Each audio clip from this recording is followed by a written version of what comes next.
on YouTube and Twitch. Let me see if it's gone live.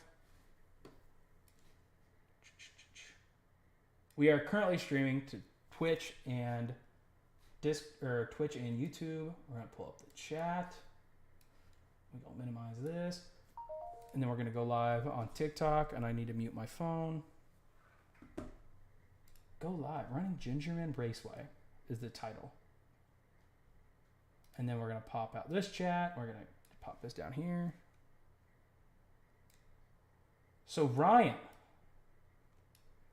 I fucking did it. I'm just gonna curse. I don't care. I fucking did it.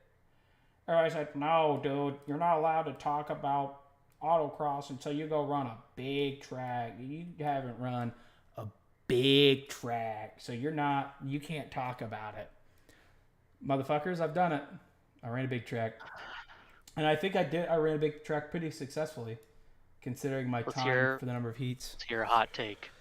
Autocross versus track days. I think it would be silly to go try to run a track day without first running an autocross. That's my honest opinion. I learned a lot about my car at the track day specifically, but there's a lot of things that I didn't want to learn at the track day that I luckily didn't have to learn the hard way. Like, for instance, I knew my brakes were good. I knew my brake fluid was good. There was a couple times your boy was testing them. I need to go through the videos because I come out of the last turn at Gingerman Raceway pretty hot. Actually, like we got the Gingerman Raceway. This corner right down here. That's not the corner, actually. It's this turn right here. Anyway, I come around that corner, and your boy was getting real close to the kitty litter. Real close. I was flirting with my left front going out into the gravel. And then not far from the gravel was a wall. But I felt good the entire time. Because I know how these tires do hot. I know how these brakes do hot. They don't care. I know my brake fluid does hot. I knew this car very well. I didn't know my car at 80 mile an hour. But that's one less thing that I had to learn. Now, should somebody go run a track day? Absolutely, yes. That being said, it is a bigger cost to get into. Obviously, you do get a lot more track time. One thing I think a lot of track guys conveniently like to look over is the fact that you're only going to get a couple of hot laps. You're going to spend most of your time in traffic, especially your first time. And I told you to run intermediate. I should have run intermediate. Luke was wrong, and you were right. Legitimately right. I was not the fastest guy in novice because there was a guy that went down to novice to run his Supra with his son. He's run multiple track days. He's run track days before. He's done this. He just ran novice so he could be on course at the same time as his son. Other than that, I was passing most people. I never got past. I was never holding anybody up. There was a 250 wheel horsepower NA Miata caged fucking seat. It was a 3-time NASA winning Miata. It's the Pi Miata if you look it up. It's got its own fucking hashtag. Dude couldn't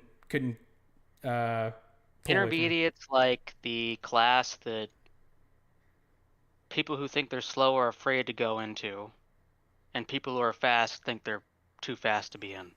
Yeah. Now, so hardly anybody runs intermediate. Yeah, and just to be clear, I'm not saying I was hot shit. I was a novice.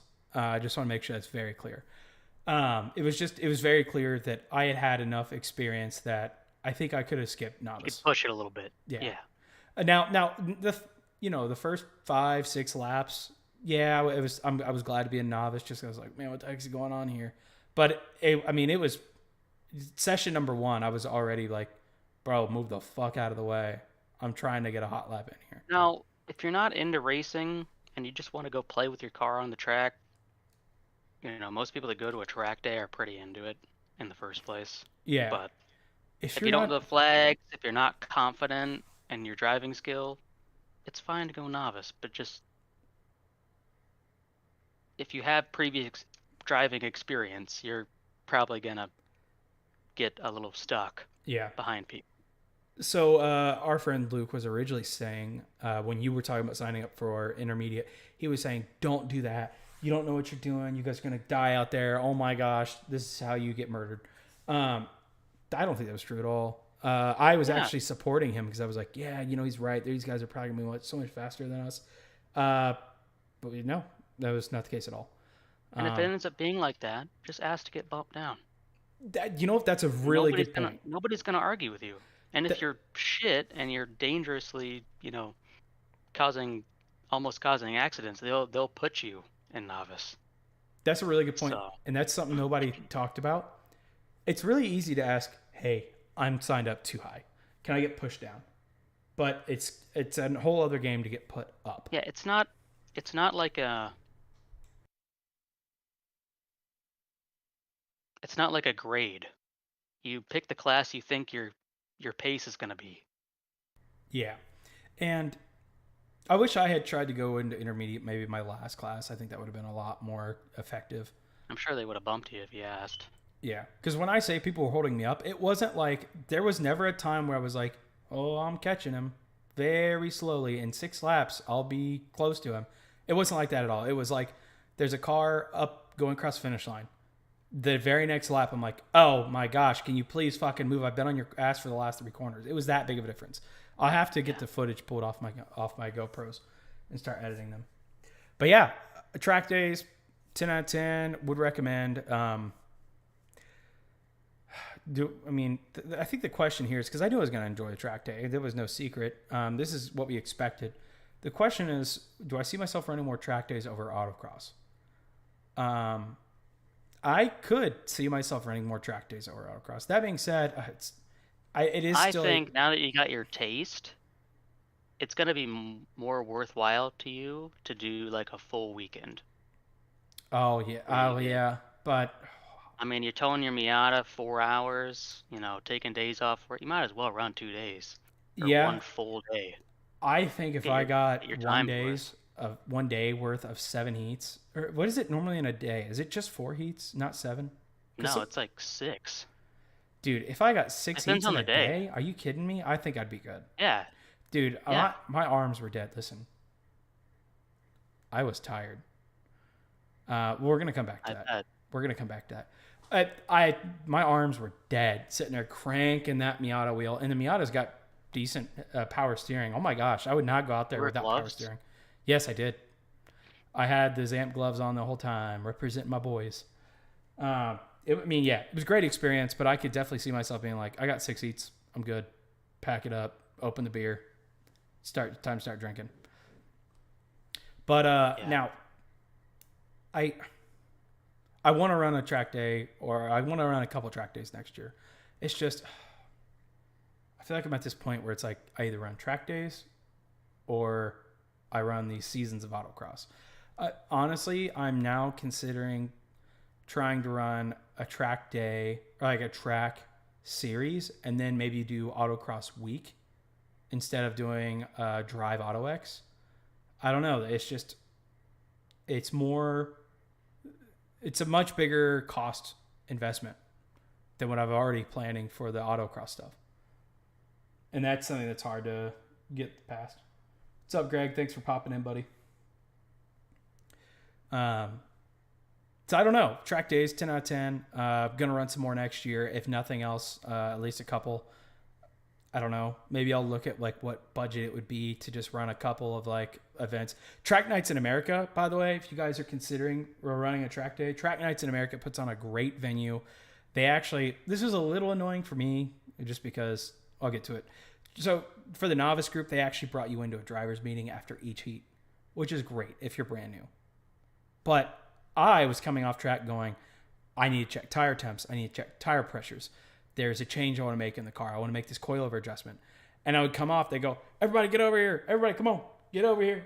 We got a meeting. Let's go. And I'd be like, dude, my tires are hot now. I need to know what they're at. Like, I've already been coasting around the track for the last 10 minutes. They're already cooling off. You need to be an intermediate. Yeah. Other than that, Track Night America did a great job, especially if you guys are new. I can't not recommend them enough. It's an extremely affordable event. I could see myself next year, honestly. Now I'm thinking about it, that might be the way to go. Just running with Track Nights America next year. People said that's great. Yeah. And actually, the Track Nights in America, that's actually cheaper than Drive AutoX per event, but they have more events. So I don't know, it might be worthwhile. I think whatever I do, though, I'm going to make that decision based on whatever Brandon can do, too. So we're going to need to get him in here. I'm not going to lay that on him tonight. Just because you're too far away and you got too much shit going on, especially if you're moving into the city and selling your stuff. I don't think you're going to be the one showing up at 6 track days. And I know for a fact Luke's not showing up to Probably 6 not. track days. So I think it's just I going to be really want Brandon. to do at least a couple next year, either in a car or on a bike. If you're selling your bikes, you got plenty of room to buy race car parts. Oh yeah, exactly. And I'll tell you what, the Miata did great. I think there was maybe a couple times where I was like, okay, come on, go, go, go. In the Miata, like where I was like, okay, this thing's a little underpowered. But it really wasn't very often. There was a couple times where like on the straightaway, we were getting up to like 95 mile an hour. And then the NC Miata, especially with top down, because of the top down, oh boys, you get to 90, you're like, go, go. I mean, you're breaking out the ore, son. You're like, move. We're almost to 100. I don't think you would have that issue because your car pulled way harder. So you have, for people that don't know, Ryan has the Mazda Speed, Miata, NB. Your car pulls way harder past around 70 mile an hour than my car does. It seemed like up to 70 we were pretty similar, but wasn't a race Yeah, like that. that turbo is sized for top end, not spool, which personally I think is kind of the opposite of what it should have been. But yeah, it has more top end speed, I don't know. top end acceleration. I've driven I enough. guess it's better for track days. Yeah, it would be. I mean, because how often do you really spend time 'Cause at it's all 3,000 momentum, RPM? right? It Yeah, very much is. Yeah. ever. Especially in our cars where while you are turbocharged, you're not making a ton of power. Yep. I think the only thing is my car did fucking fantastic. There was a couple times where I was like, oh gosh, temps. I should really check temps. And I get that straightaway, look down, and my needle hasn't moved. There was a point where I was like, do I know that works okay? And then obviously, like, I know when it was cold, it was cold. But it was just, it did that great. Factory cooling system. I don't know how yours would do. How do those do? Oh, you got an upgraded radiator. I got an upgrade. I got a big radiator. Yeah, you're good then. Huge radiator. Honestly, that car just needs a set of tires. That thing's Yep. good to go. And I got it all. I mean, it's pretty much ready to go. That's why I kind of don't want to get rid of it now, is because I did up the brakes. I flushed the brake fluid. So, All it needs is. Still don't know if I want to run the slicks, but it'd be nice to have some, like. I got the slicks, and then I thought it's like, what if I just want to drive on the street for a little bit? Just drive it to, 30 minutes away. Like, I'm not gonna do that on slicks. I think at $50, the slicks are worth running to a track Oh, day. But I think if yeah. they were much more than $50, I don't think I would have done it. And No. that guy in the NASA Miata, he went off the course 3 times thanks to trying to get his tires up temp. Really? Yeah, 3 times. Now, that being said, he's like a diesel truck guy. I was talking to him and I was like, hey, what tire pressure did you run? He's like, I don't know. I just bought this car 3 weeks ago. I said, have you done any performance driving? He goes, nope. 700 horsepower diesel, that's about it. And I was like, all right. I was like, you could not gotten more opposite. Yeah. I think it all comes down to, like, knowing how to use them. Because I was a little bit worried about it first, and I work with a bunch of dudes that have had Miatas and raced them. And I was telling them all, like, that I got a set of used slicks, and I was kind of worried about running them. And they're like, oh, it'll be fine. Just warm up 1 lap. So 1 lap? 1, 2 laps, depending on how cold or hot it is outside. I probably would have done 2 and felt it out. I don't know. The RT660 is pretty good, but I feel like I had 4 to 5 laps before the RTs got crazy. And my dumbass was like, hell yeah, on track. Bah, bah, bah. Every lap, dude. I didn't do a cooldown lap until my 3rd heat. And I did that cooldown lap. Dude, the last heat. I think the first one I did one too, and I came around, was at checkered. But the last heat, my 3rd heat, I remember I was like, man, these tires are feeling real slick. I was like, maybe I should try one of them cooldown laps. And then I remember I come around, and I come around the last corner. I was like, oh my gosh, it's a whole new car again. I was like, let's go. I'm setting new fast time right here. I come around straightaway, and there's that checkered flag. I was like, damn. And that was when I ran the 53. I ran it on those greasy tires. Mm. So, what's up, Brandon? What's going on, gentlemen? Do me a favor, Ryan, Brandon, say something for me. Together. What do you want us to say? BTGG. Brandon, say hello for me. Hello? Okay. I'm matching your audio to Brian's because I matched our audio earlier with the whole recording process. Brandon, we were talking about my experience at Gingerman Raceway. Let's see, you're ripping the shirt. I am repping the shirt. I got to let everybody know. Now everybody knows that I race. I am a little disappointed. Now you're a track guy. Yeah. I'm selling the Miata, so I couldn't do the thing where I put the racetrack outline on the sticker on the car. Am I allowed to put that on like whatever I buy next, even though that's never run at Gingerman? Or do I have to go run Gingerman again? Technically, the Xterra has been to Gingerman. It's already got a Track Nights in America sticker on it. They gave us a bunch of stickers, which I was like, heck yeah. So, Brandon, we've been talking. And, Ryan asked me about my hot take. And I was saying 10 out of 10, autocross is sick. And I said a bunch of other stuff. But I eventually boiled down to, I'm trying to figure out, like, I want to run some more track nights for sure.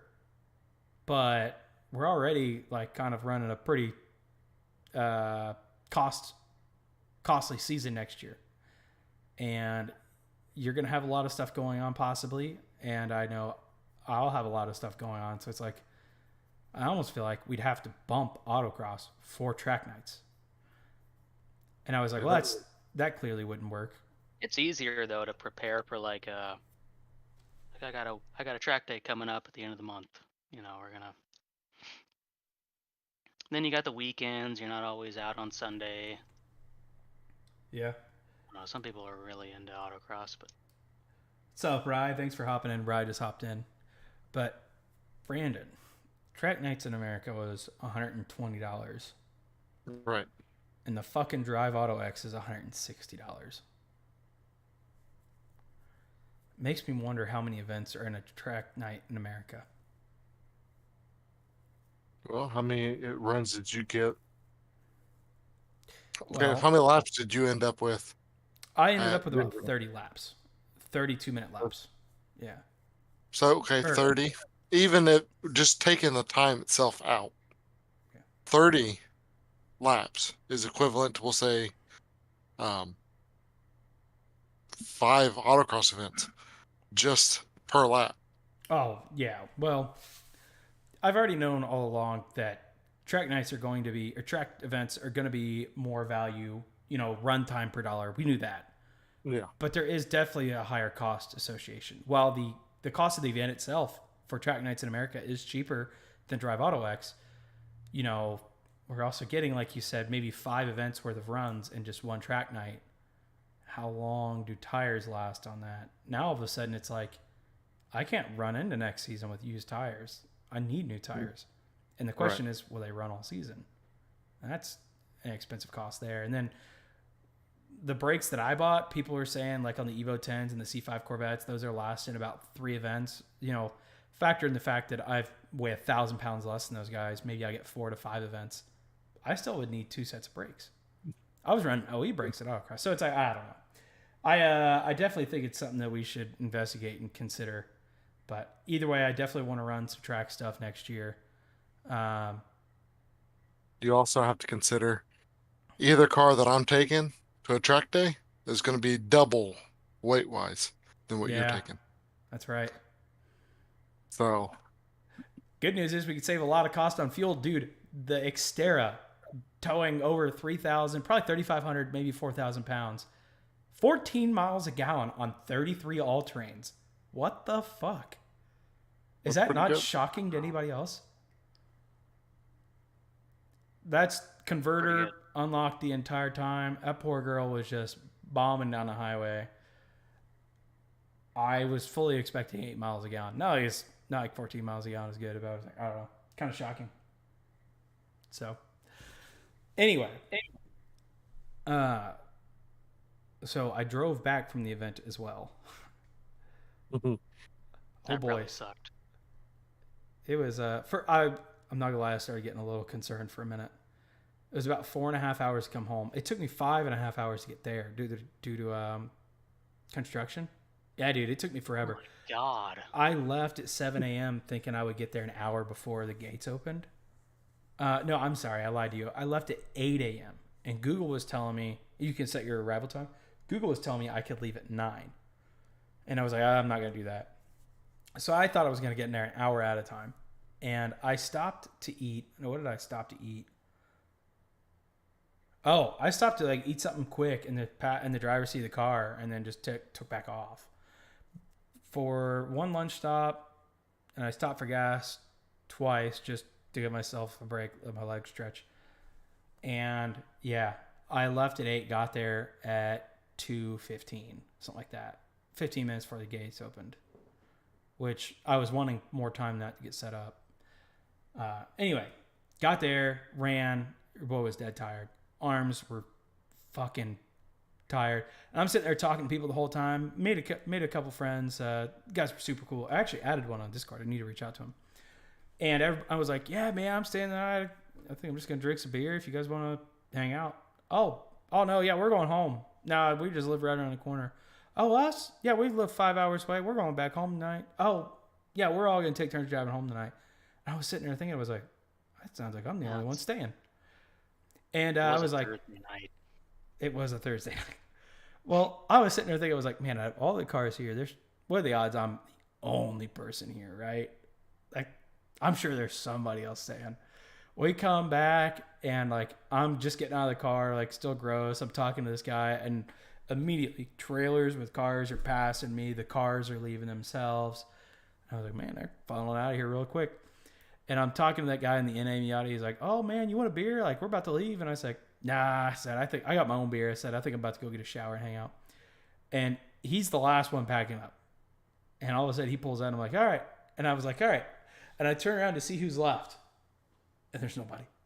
It's just me and Gingerman Speedway. The fucking owners are gone. It's empty. Listen, when I say it's empty, it's fucking empty.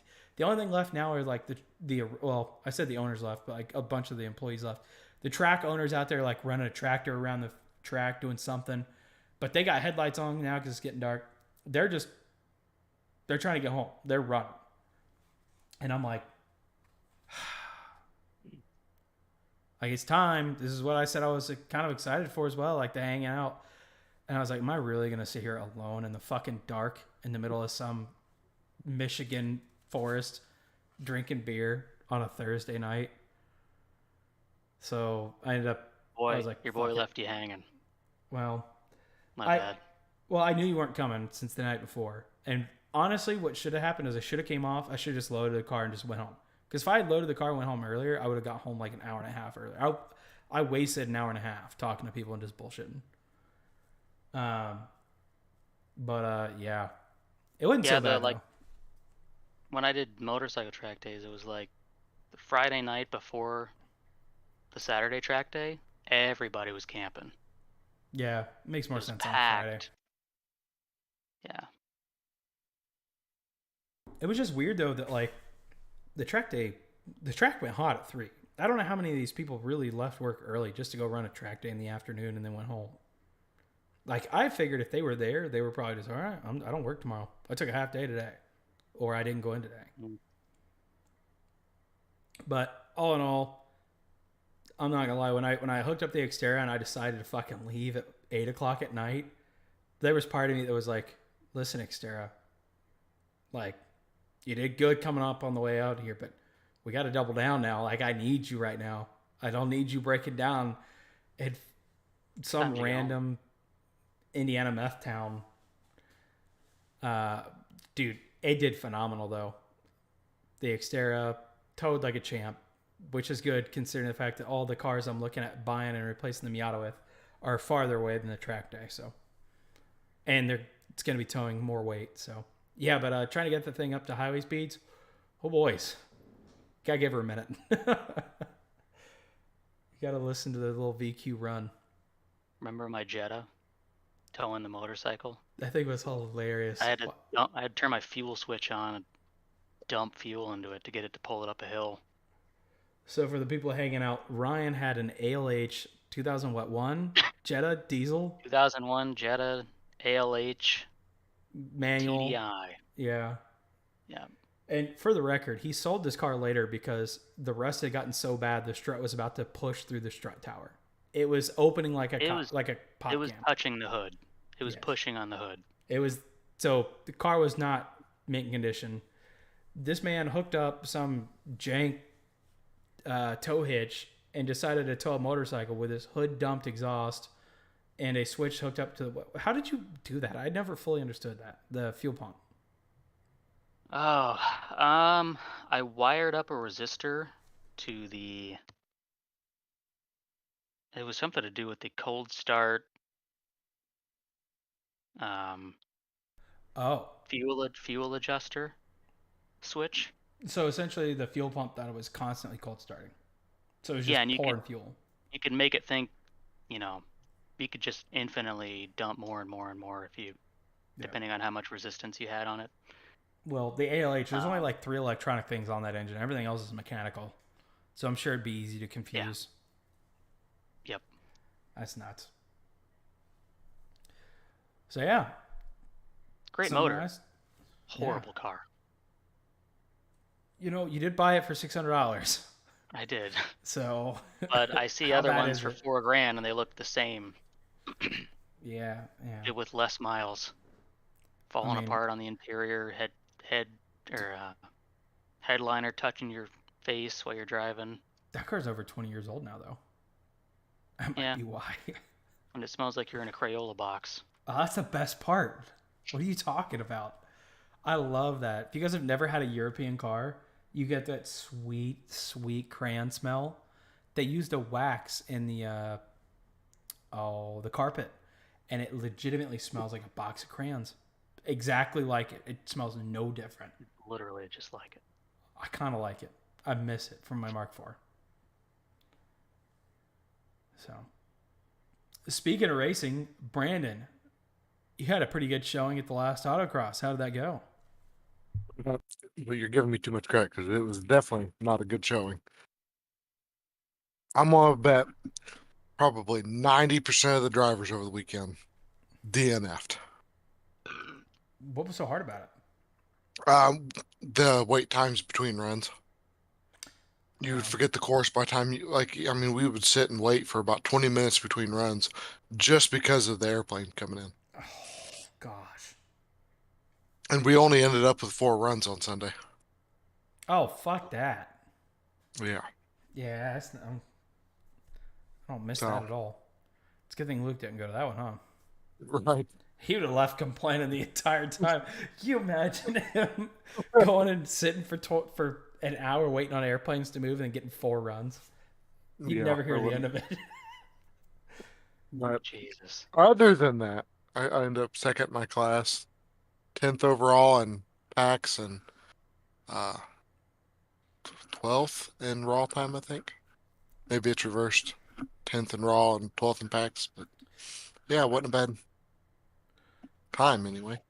I think if we ran our local region every event next year, if you just put forward a moderate effort, I think you would win the CAM class easily. Because I don't think you have to win every single run. I think you just need to go and place first, second. And I would say, out of all the events I've done this year, it's definitely helped. But I would say the last probably 3 or 4 events at our local region, I've topped in the top 3, placed in the top 3 the last 5 or 6 events. Yeah. Dude, the S550 is just proving to do anything. It's capable of doing whatever it wants to do. I think we've all seen that car do great on track now. Obviously, it's kind of the highway pull king. It absolutely destroys whatever it wants to at the drag strip with enough money in boost. Yeah. They're kind of just doing... Oh, and they were destroying in the drift world. Now, the S650 Mustang, I don't know if you guys have heard, the RTR team is just laying their D's on the track. It's ridiculous. The S650, I'm sure is going to be another phenomenal chassis, which we could talk about that too. But I'm going to take a little break here just for a second. We've got a handful of people hanging out in the YouTube chat. We got some people hanging out in the TikTok chat. I assume this is on YouTube, probably not Twitch. So if you guys got any questions, by the way, hit them up. It's just us tonight, so we're just hanging out with you all, answering any questions, talking about whatever you guys want to talk about. We got one from the Twitch. My Twitch is normally dead. So what's up? Hello, Twitch. Thank you guys for stopping by. I appreciate you all. There's another video I want to record, and I don't think it's going to do a whole lot of views, but I think it would be a fun journey. I want to go find my first car. I want to go find my first car, and my end goal is to lay my hand on my first car. Like, I don't want to know where it is. That I have no interest in that. I need to see it. And I think that would be kind of a fun winter journey. What do you guys think? I can see it now. In the middle of Indiana cornfields, snow, and a broken down Pontiac. Classic. If we find it, in a junkyard. Mitch is going to try to drive that shit back. With 3 other Pontiacs from 1999 stacked on top of it. Listen, if that car was sitting in a cornfield somewhere, I swear I'm getting it. I would legitimately have a conversation with my dad. Say, hey, I don't have room for this, but can I please bring this home, park it in the barn? Can you get me some trailer tires for this thing? Yeah. I would legitimately say I want to park this thing in the barn. I don't know. Like, I don't have enough money to have 2 project cars right now. But that would be a future one. Yeah. I would definitely be like, hey, listen, I can't get to this right now. But the goal is to revisit this in the next 2-3 years. And screw you, because I think you had the coolest first car out of any of us. I did. I got very lucky. And everybody's going to hate on me. I did not buy my Grand Prix. My parents gave that to me. My mom had a Jetta 2-liter auto Mark IV. And it was piece shit, just like most other Mark IV Jettas are. Just like most other Mark IV, or just like most other Volkswagens are. Anyway, it was really good on gas, but my dad hated it. Or no, I'm sorry. Let me back up. I had that wrong. I had that right. I'm confusing myself. We had the Jetta. My dad hated it. My dad's buddy, Chris, had this Grand Prix. And he used to just kind of buy and sell cars here and there to flip them for some cash. And Chris told my dad, he was like, I got this Grand Prix. It'd be cheap. He said, I'll trade you the Grand Prix for the Jetta. Straight up. And I'll give you some cash. Because the Grand Prix wasn't selling. Nobody wanted a supercharged V6 iron block. They got 15 miles a gallon highway. Right in what? It was 2011, 2012. Gas prices were insane. So he was Weren't you supposed to run 93 or 89 or something? You were supposed to run 93. Which we'll come back to that. So my dad comes up. He was like, hey, we were going to give you the Jetta, and your mom was going to get another car. Because, I had younger siblings. My mom and dad needed help run siblings around. So they were like, this is your payment for this car is you're going to do what we say when we need it. Your taxi. My dad was like, we'll give you the Jetta. He goes, but I got an offer as well to trade for this Grand Prix. I didn't know anything about Grand Prix. My dad was like, it's a Grand Prix and it's supercharged. It was done. My dad said that, it was like, done deal. My brain said, supercharged? That was on Need for Speed. That's what I need. And my dad was like, so he was like, he's like, I'm okay with either one. The Jetta's safe and it gets good fuel economy. He goes, but your mom would get some cash out of the deal for her next car if you wanted the Grand Prix. I said, I'll pay extra gas so that mom has money, so you guys can put some more money towards mom's next car. I'll take that burden, obviously. So, I should really take the Jetta, Dad, but for you, I'll take the supercharged Grand Prix. My dad was like, let's go by. We'll see it tomorrow. And we rolled up, and as soon as I lay eyes on this thing, done. There was no Jetta. The Jetta was gone in my mind.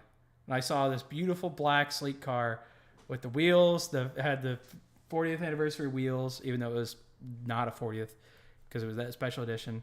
And I was fucking head over heels for this little turd. And I was like, Dad. pull up that picture of you in it. I don't think I can. I tried to set that up and it failed. Oh, I guess I could put up my phone. I do have that picture of me.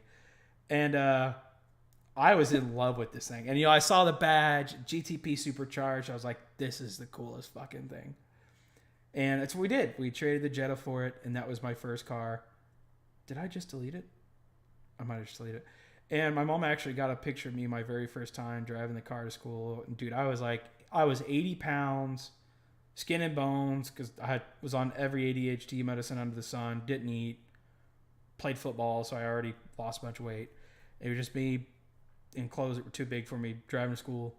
And, God, I love that fucking car. Here it is. No, don't delete it. But I don't have a whole lot of good pictures of it. I've got one where I took a picture of it to send it to my girlfriend at the time, who was my date to prom. That was it. And I just washed it up by hand, cleaned it all up, and I was taking my girlfriend at the time. Her name was Becca, and she was homeschooled, so she wasn't able to go to prom and all that. And I was like, got to do it up nice. I mean, it only had 2 functioning windows and a sunroof and no AC, but this is what I wanted to drive to prom. She could just sweat a little bit before we got to school. And anyway, I don't know. That car just treated me so well. It was broken a lot, but it never stopped running. That car left me stranded one time. I think the alternator went bad, and it survived long enough to go take all my buddies and I out Steak and Shake, and then the battery was dead when I came back out. I think it was the alternator went bad. I don't remember. That sounds weird, though, that it got me there and then shut off and wouldn't start. I think that was the case, though. But it only left me stranded one time in 5 years, and got me my very first job, which I replaced it with the Jetta. But like I said, Dalton had seen that car around a bunch after we sold it, because he was still in Milan. And my dad found it for sale. Some kid hit a deer with it, and he was trying to sell it for what it was worth. It was definitely salvaged. It was definitely going to be scrap. So I'm thinking it's been crushed. I'm guessing they sold the engine out of it to some project car, because those engines are actually pretty common for old GM projects, specifically the Fieros. So yeah, I'm gonna try to find it. I don't have seen my Speed 3 around down there. I haven't. I've seen a couple that maybe I thought would be it, but you didn't sell it around here, though, did you? I sold it in Indianapolis. No, yeah, so not around you, I guess. But oh well, yeah, that'd be close enough. I would have seen it, because I'm always looking at Indianapolis Facebook. All right, give me 2 seconds. I'll be right back.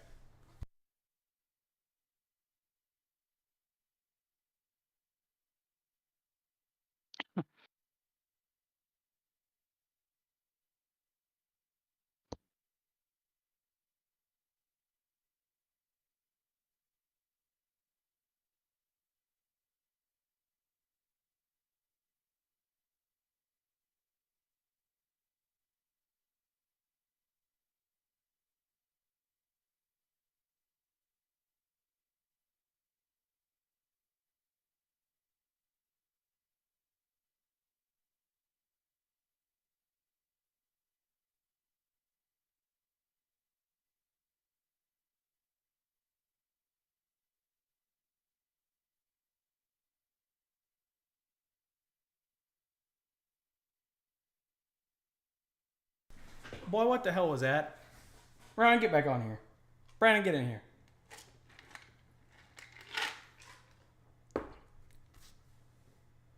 What year was your Grand Prix?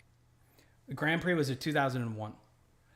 It was a 2001 Grand Prix GTP. It was a special edition. The special edition meant that it was essentially a 40th anniversary, but it didn't have the 40th anniversary colors, because the 40th anniversary came out the following year, and it had all the same features, but it had the dark purple color and the dark purple seats. The Grand Prix had the same thing, but it was black. Or my Grand Prix had the same thing, but it had black. So I had the black with the gray insert instead of red, and the red in the gray inserts. The same wheels, same exhaust, same fascias, all that. Ryan, I hope you guys are better at fucking dating than you are hosting a podcast. I'll walk away to take a leak for 30 seconds. I hear. It's an intermission. It was an intermission. You got to play a commercial. Oh, Zamp Racing. if we had that kind of money rolling in, I play a wouldn't. Zamp Racing Yeah, YouTube play video. Zamp Racing. But yeah. So that leads to a conversation I was wanting to talk to you guys about. How much do you keep up with your old cars? 0. Like Zero. how much do I look for it? At all? Because the kid that bought You've always been the one to keep up with whoever owns your car. Yeah.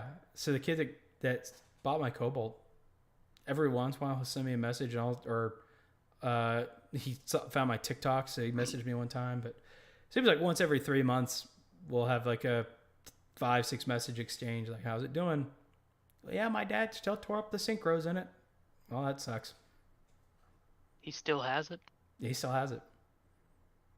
He still daily drives it, and it's still pretty much the exact same as when I sold it to him, just some headlights. Oh man, we want a project, man. Yeah, those cars we like want to work that, on something together. Those cheap speed cars like the Cobalt and the Speed 3, those are the kind of cars that either you just get passed around young guys month to month, or they end up blown up in a barn and they sit there for 3 years. Yeah. I think that's the only one that I've really kept up with. I'd like to know what happened to the Jetta. What about your red Camaro? You knew that guy. Yes, he sold that to. You went to the drag strip with him, didn't you?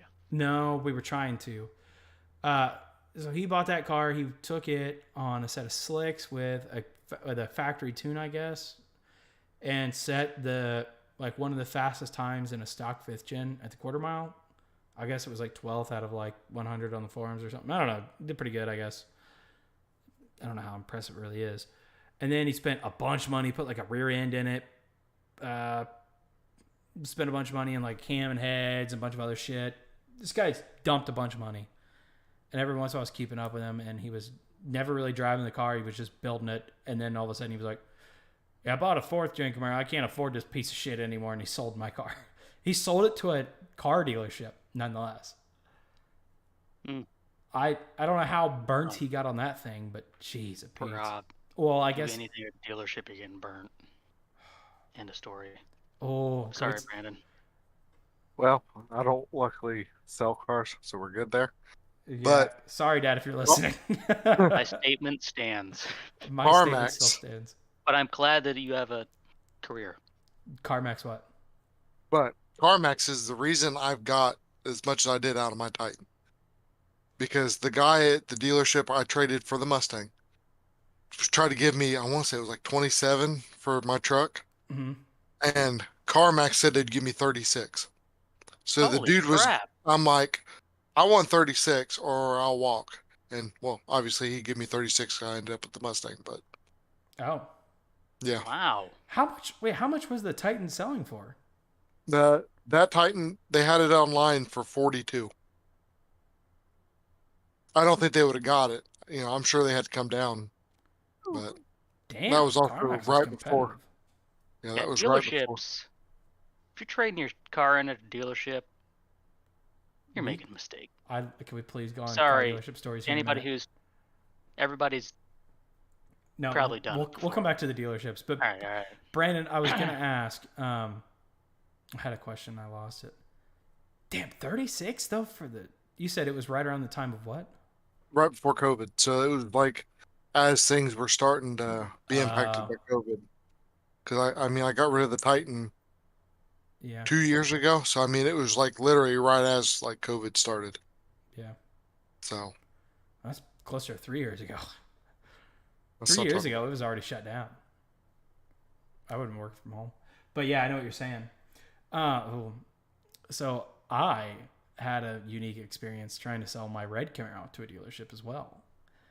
And I want to preface this with, listen, anybody that works at a car dealership, I get it. My dad's car dealer, my grandparents, or I come from a long line of car dealers. My great-grandpa was one of like the most successful dealers in the U.S. in his time. He had one of the biggest GM dealerships in the country. So I have zero hate for car dealers. I just want to be clear. But there are, and I think a lot of people would agree there are a lot of bad eggs that end up in dealerships, and they are incentivized to do bad things, not necessarily things that they want to do, things that a dealership makes them do. I've watched my own brother get into car dealerships, and he got fired because he wasn't trying to force somebody to buy a car. I'm not joking. I'll tell that story real quick, I guess. My brother needed a job, got a job at it was the same dealership that gave Luke the runaround. I don't remember the type. I think it was that exact same site. My brother was actually starting to do well. My brother's never done well with jobs, so we were all ecstatic that he was just doing well at something, and something that can earn a living. And then he had a customer come in and say they were wanting to check out a couple cars, but they weren't ready to buy. Obviously, you go, okay, great. Let me sell myself so you come back to me when you are ready to buy. My brother does that, and my brother's a very personal person, so he does that, and the people leave. My brother's like, I did the best I could. His boss pulls him inside and says, next time you let somebody walk away like that, you're fired. And my brother was like, okay, no way you can do that, right?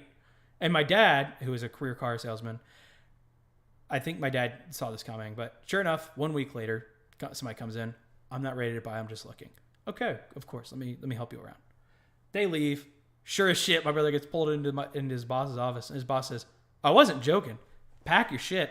Don't come back. You're done. This wasn't a joke.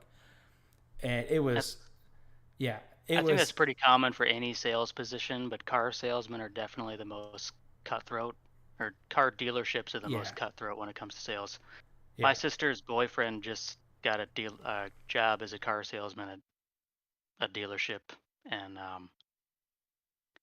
when he started, they told him, like, you have 1 month to kind of like learn the ropes, and then it's 6 cars a month, or you better start looking for a new job. Wow. Just right off the bat. Oh my God. And 6 cars, that's a lot. That's a lot. It's a lot. And he's done it. He's been doing it, but yeah. All right, Mitch. I've got some breaking news for you. Oh. So I got on my BMV for like Indiana website. Did you title the Grand Prix in your name? No, it would be my dad. It would be William Seameyer, William Chad. Because I went on my BMV and clicked on my vehicle titles, and my Escort is still on there. I haven't owned my Escort in probably 8 years. Yeah. 9 years. You can look up your old vehicles. I need my dad to log into his BMV, and then he can get me the VIN, and then I can switch the VIN. So this is very doable. I've asked my dad to do it before. He's like, I'll do it at work tomorrow. And then he didn't. I think he thought I was joking. But yeah, I'm now literally curious where my 99 Escort is now. Dude, can we do this together? Can you have a 99 Escort. Wow. ZX2.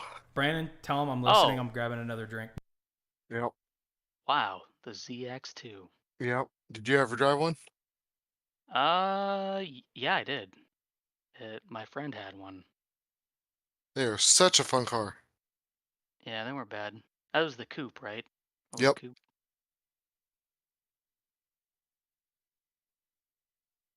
Wait, when did you? Man, those. You know what? Back when I was in early college, and I was hanging out with a different group of friends, and one of them had one. Friends from high school. But yeah, those. You know what? Those cars were everywhere for the longest time, and now it just seems like they're completely gone. Yeah, like I found like a handful of them. You don't see a single one of them. Let's see, I found a handful of them on Marketplace, but they're going for about $1,200, $1,300, but they're pretty well worth. Yeah, pretty well rotted out. Their issues. Do you remember the 1999 Ford Taurus? I used to work at Advance Auto Parts, and I cannot tell you how many Ford Tauruses from like early 2000s we had rolling in there for a water pump or something wrong with them. V6? The Escort was good. Yeah, V6. Oh. Those things were piles, man. They were a Yamaha V6. That was the show, wasn't it? Was that it? Was the show only. The yeah, show was the Yamaha V8. Oh, okay. Yep. Yeah, and then the Taurus V6, like the base model, was just a Ford V6 was it the block. 3-liter Duratec? I'm about to look it up. Because the 3-liter Duratex and the Escapes were pretty solid. Those things are all over the place, 300,000 miles. Ugh, man. 3-liter Duratex V6. These things are little workhorses. And the show had the Yamaha 3.4-liter V8. It's a pretty small V8. It's kind of cool. Yeah. So, so I got a dealership story for y'all. So I had the red Camaro. I had it for sale. I was not getting hits as quickly as I wanted. I was ready for that car to be gone. I could barely afford it. It was a bad decision. The red Camaro.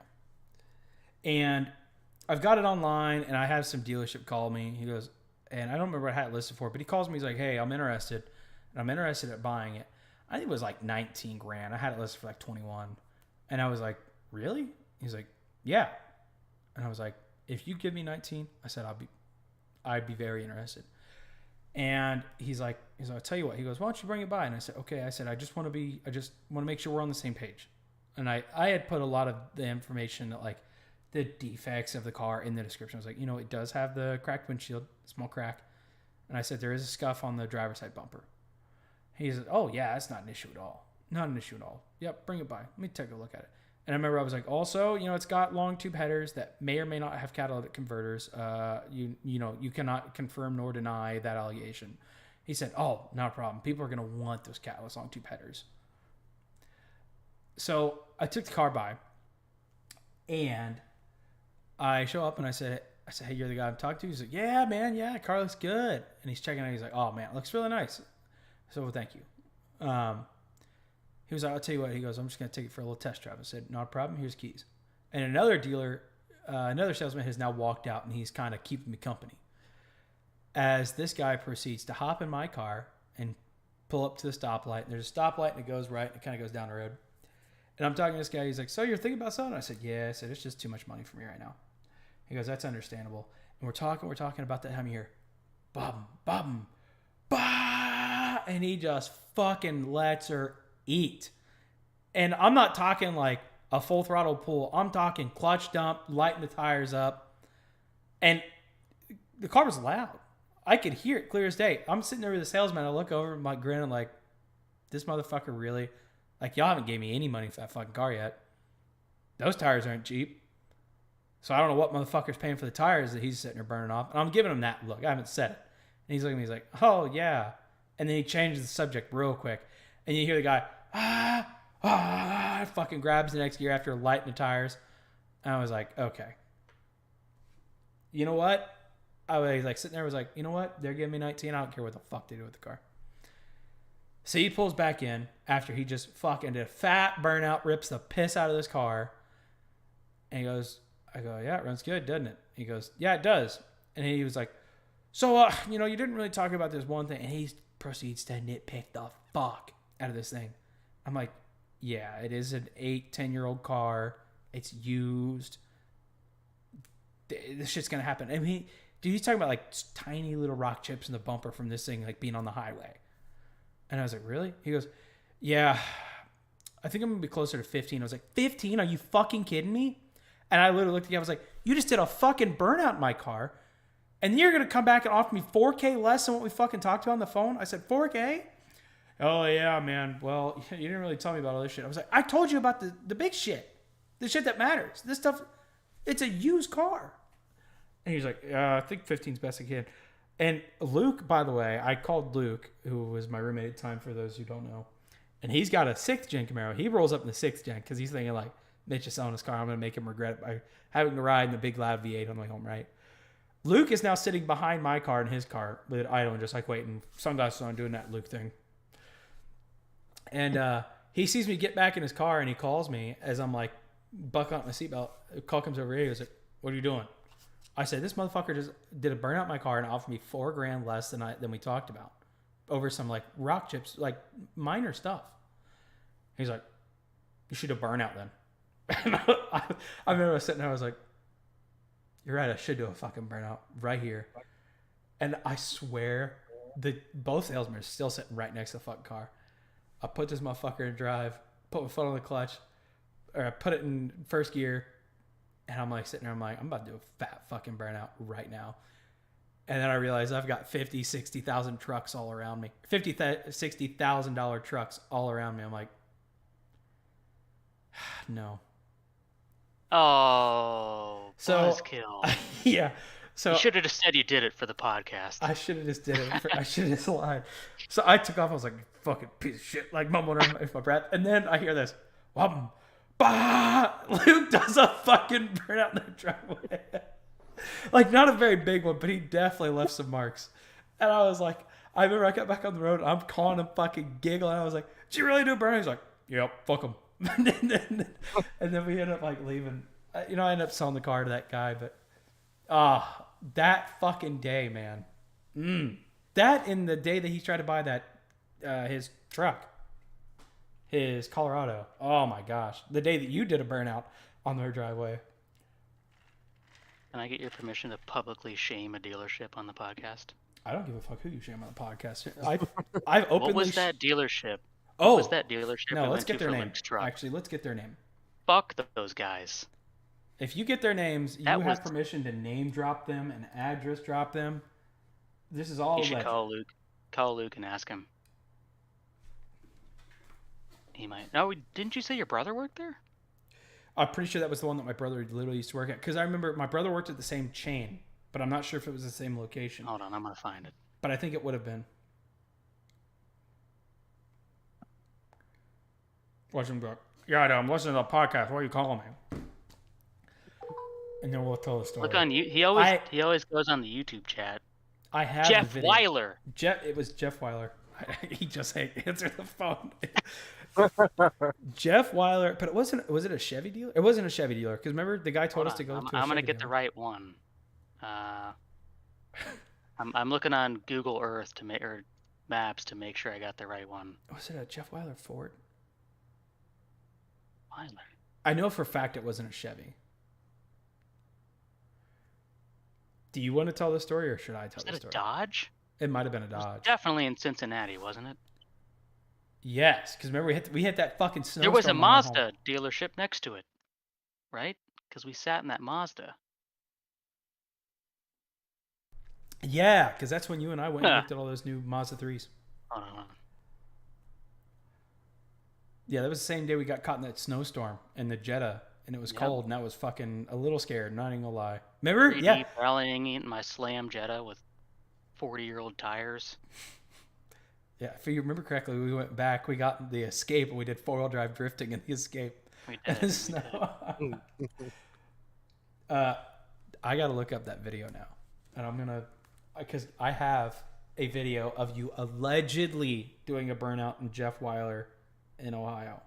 Yeah, that's. But this is all alleged. You know what? We're just we're clearly just hyping this up for the podcast. You know what? This is all fake. If Jeff Weiler's gonna put his name on a dealership and he put his name on that one and their service was that shit, fuck all Jeff Weiler dealerships. Honestly, that was horrible. I'll fight Jeff Weiler. So Fuck Jeff Jeff Weiler, Weiler. if you're watching this, square up. Yeah, never buy a car from any Jeff Weiler dealership if you're in the Cincinnati area. Brandon, what's the other big dealership that's owned by like one guy? There's a Jeff Weiler. They're all like guys and the guys' names. What's another one? Because Jessica's dad is actually really good buddies with one of the. McCluskey? Is it McCluskey? Which one's? There's one that's like around the Midwest. Like he lives in the Midwest. Jessica's dad is like really good friends with one of them, by the way. Like knows him by name. I believe they got hung out. They do rich guy stuff together.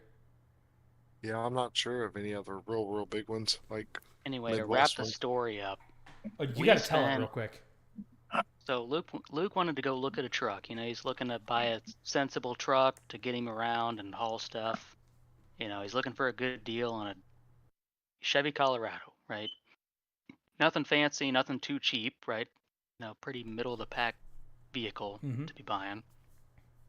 So we found this one at Jeff Weiler dealership. We drove down there, and it was like, I don't know, like a 2-hour drive. We get there, and we spent probably 4 hours. We were there for an hour. We went to lunch. We came back. Oh, Mitch and I were walking around. I want to add something. He told us to take the truck to lunch. I vividly remember him saying, we told him we liked the truck, and he said, take it out to lunch. Which, hope you guys enjoyed the truck, man. Typical, right? You know, makes sense. Typical salesman tactic. Why not? So we took it to lunch. We talked to, looked it over, played with it, came back, and then started the deals. Well, no, you forgot. The emissions light came on the way back. Right, and Luke wanted him to look at it, and they and brought it in the shop, and I vividly remember the salesman said, you either want to buy the truck or you don't, dude. I don't know, man. Like, there's like a Chevy dealership down the road. Why don't you take it down there and have them read the codes? And he was currently working on a sale. Didn't we take it to a Chevy dealership and have them run the codes? Yes. All right, hang on. I'm taking over. So we take the truck, we had them read the codes, and we found out it was emission system something, and I don't remember what it was, but Luke was afraid because it either could be an easy fix, it could be an expensive fix. We had enough information to kind of know one of the couple options, but we weren't certain what it was. So Luke was talking to the guy when we come back, and he says, and this guy's also wrapping up another deal, by the way. And Luke's saying, hey, listen, I want to buy the truck. I like the truck. I just need you guys to confirm that whatever it is, you guys will handle it. Because I'm not buying the truck unless this is handled. So I'll buy the truck today if I can bring it back and you guys will promise or paid to fix this one issue. Or offer like a warranty or something. And the guy was like, I don't know, dude. Like, listen, you either want the truck or you don't, blah, blah, blah, blah, blah. And Luke's sitting in the office. You and I are running around, checking out other cars, killing time because we've been there for so long. Yeah, and he was in there dealing with them, right? He brought a check from the bank with a locked-in interest rate ready to go. It was a easy done deal. And they were trying to run his credit and fuck him over, going through their in-house dealer. They did run his credit. I think they did. They did. Because I remember Luke was pissed about it. And, the whole time they were like just giving us the runaround, like telling us they were waiting on something and we just were sitting around doing nothing. Hold on, good. I got to take care of this and walk away and come back 15 minutes later. Yeah. And the whole time, like, we were sitting in the office waiting, and this dude, like, I'm pretty sure it was a brand new, like, Challenger off the truck. It wasn't a Hellcat. It was like an RT or a Scat Pack. Brand new one that somebody already had bought and it was paid for. Just does a big fucking burnout in the parking lot of the dealership. It's like, what the fuck? Yeah. Why would you do that to somebody's car? Brand new car they just bought. I vividly remember Luke asked him about it, and the guy looked like a fucking deer in headlights. I can show you on the video exactly what window we were sitting on the other side of and where exactly that guy did the fucking burnout. This fake video that's totally CGI'd. And the guy was like, oh, man, like, they love this kind of stuff. Like, that's why he's buying a car, blah, blah, blah, blah. Yeah. Tried to explain it away. And basically, one thing led to another. More messing around, bullshitting. Luke decided he wasn't buying a car. Because they weren't having it. The guy said he wasn't going to take Luke's check. They said, you're either going to finance through us or we're not selling you the truck. And Luke was like, fuck this. And then this, which you can't see in the video, but if you can hear the audio, Jetta? This is a CGI video of a hood dump Jetta pulling up onto the show area underneath the canopy of some random CGI, totally fake, high mileage turbo Jetta doing a burnout on their concrete pad. But I wouldn't know anything about that. No, it was me in my Jetta. Allegedly. Come arrest me. Allegedly. Fight us, Jeff Weiler. We pulled up right in front of their big ass service bay in front of their dealership, and I wound that Jetta up to the best RPM it could muster, 4,500 RPM, and I just let that clutch dump, and she ate up one tire, made a little bit of smoke, and we left. The best part about this was, listen, I can't explain this enough. There's a covered show area for the show cars, and there was no car in this spot. They must have sold it. And we just weaseled on in there and did a little burnout. Right? The best part was, like, we're in the video, you can see the glass, and on the other side of the glass is the sales guys, and including Luke. It was right next to his office. All my homies hate Jeff Weiler. How cool would this be if we started some beef with Jeff Weiler? Let's do it.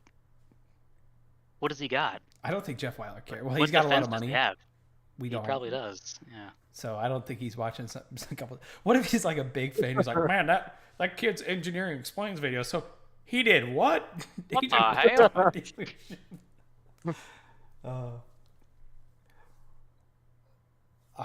I feel like we could sit here and go on and on. I don't know. Like, even I'd like to hear my dad talk about some of this stuff candidly. Jeff, but I don't think he Jeff would. Weiler.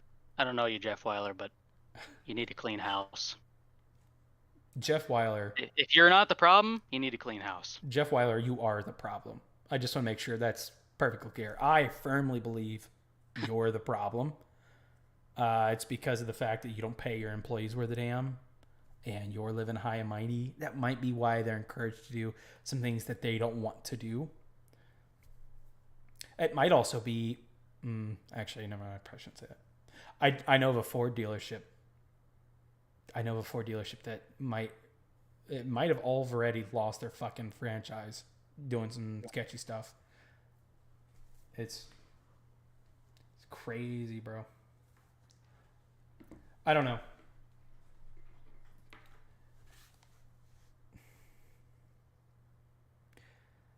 Well, now that we've talked about this, I just want to say, hey, McCluskey Chevrolet, we are looking for sponsors.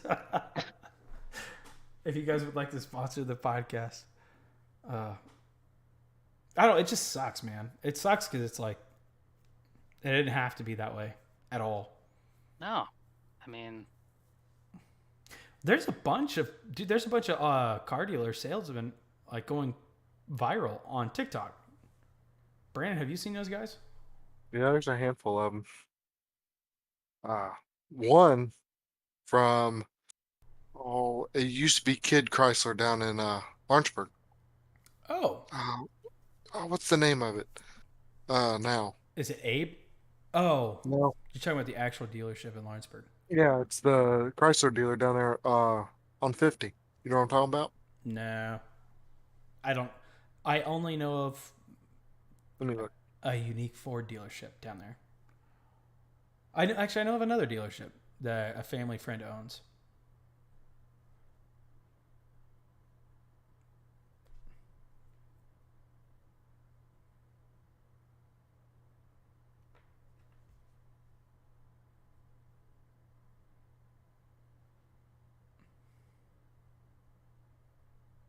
But I lost my train of thought. Well, unfortunately, it is now Jeff Weiler. oof. Oof. Jeff Weiler, now I know where you guys are at. I'm fucking coming for you. Well, Mopar Brody has blew up on TikTok. Oh, he is now, that's where he works. And see, he's funny. Him and Nina, they're both funny. But yeah, he blew up on YouTube, and he's actually got sponsored deals where he's making videos for like high-end like protein powders and like like gym workout stuff. That dude's buff. Yeah, no surprise. Good salesman for it. He's funny. Yeah, I don't like the I know he does his character well because I don't like the character. I'm sure he's a cool guy in person, but I don't like the character he plays. So that means he's doing well. He's doing exactly what he needs to do. Oh my god. Jeff Weiler's got a Twitter, and I'm looking at it. I'm gonna click this, and I'm gonna And I'm just gonna say it. I saw his face, and I immediately wanted to punch it. You should. You will tweet him something about doing a burnout on his lot. I won't. Not yet. Maybe. What if I clip this? What if I clip that whole section? Please send it to him. Please send it to him. All right. I promise you, I'm going to send Jeff Weiler hate to Jeff Weiler. I wonder if they got a TikTok. Yeah. I'll tag him in it. But yeah, Brody. I mean, we're just doing him a service, right? We had a poor experience at this dealership. No, well, not just people buying cars from the salesman, but people just trying to be salesmen. And just to be clear, I want to reiterate something. It's not the salesman's fault. The salesmen have bills to pay, manager, and they have to feed families, and they have to pay for their rent. And car sales is a very cutthroat place, and it's the upper management that drives this bullshit. And I know it's the upper management because, again, I've got family that have done this stuff for years, and they have quit, they have left car business to go do other things because they've been asked to do things that they don't want to do. And the problem is, especially where I'm from in a small town, you screw a couple people over, people are going to stop buying cars from you, and you don't have a client base anymore, and you don't bring them home money. My dad actually left the car business for a couple of years to go do manual labor, pulling roofs off of small warehouses around asbestos, so that my dad could help me go to school. And unfortunately, after a couple of years, he had to go back to car business. A couple of reasons. I don't think there was a whole lot of work left to be done. It was kind of a specific job in a specific location, but also, I mean, my dad's getting up there now in age. He can only be up there working on the roofs for so long. Man, he was beat. And yeah. So if anybody in here, somebody listens to this, I just want to make sure I'm clear. Got no problem with car dealers, specifically the upper management. It's just management anywhere like that is just a shit show. They make them do things they don't want to do. Yeah. Anyway. It doesn't look like he's a total doo-doo head. I don't know. But, yeah. And this also might be location specific. Yeah. I should find out if that is exactly where my brother was working. But I had a topic I was going to run on. Oh, you guys want to change topic a little bit? I want to plan something fun. Okay. Brandon, we got to get the fucking Jeep back out. I drove the Jeep yesterday. How'd it go? Just back to normal. So who knows? Is the Jeep capable of going on a multi-hour road trip? Possibly. Without giving you serious anxiety. It sounds like it's water related. Yeah. So in all reality, I just need to go take it for a long drive and see how it does. You guys need to come up here to Silver Lake Dunes so we can drive our stuff on the sand. I'm not running autocross now, so whenever works for me. Brandon, do you guys have an event? You guys have an event this weekend, don't you? Oh, we got stuff going. Yeah. And then we got an event next Saturday.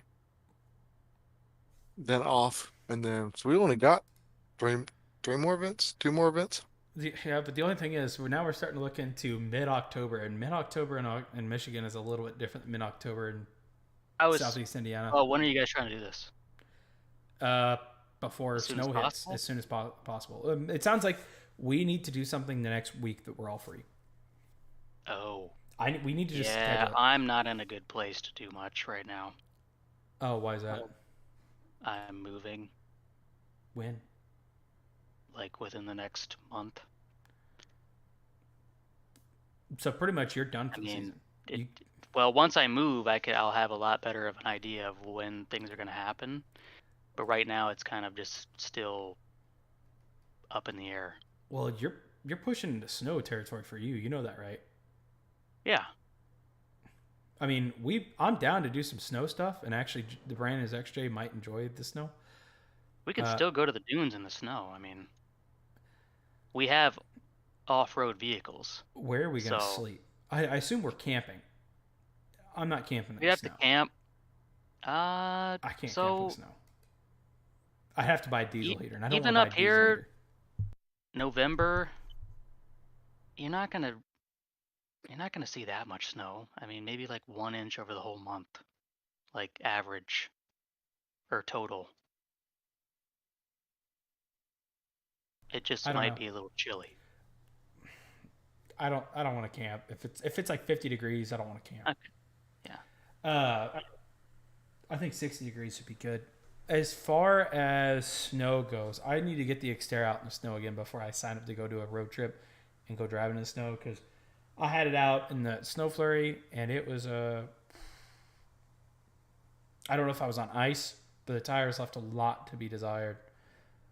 Really? Yeah. I don't know. Are the Nitto Terragoppers bad in the snow?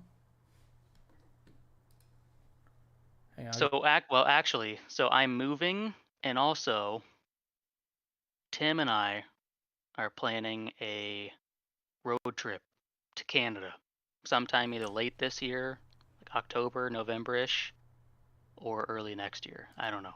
But if you Okay. want to see some snow, No.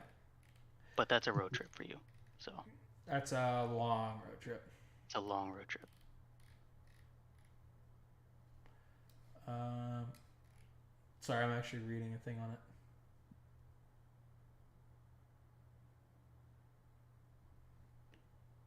Well, I mean, we can plan something for the end of October, and that would. What's temperatures gonna be like there in mid-October? Because I don't think I want to camp here. End of October. Let me check.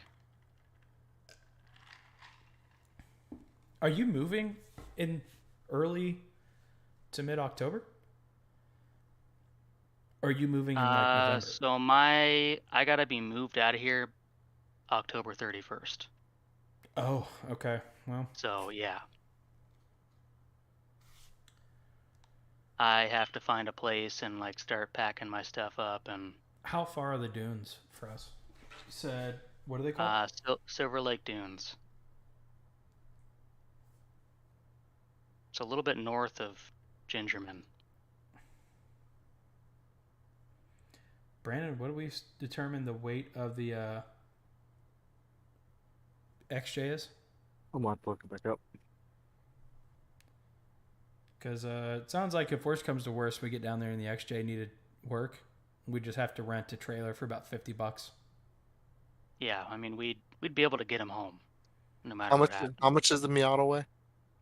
No, Miata is 2,300 pounds itself. Oh, okay. Well, Jeep's only about 600 to 500 pounds lighter. Or sorry, 6 2,800. to 2,900 and 30 up to 3,100.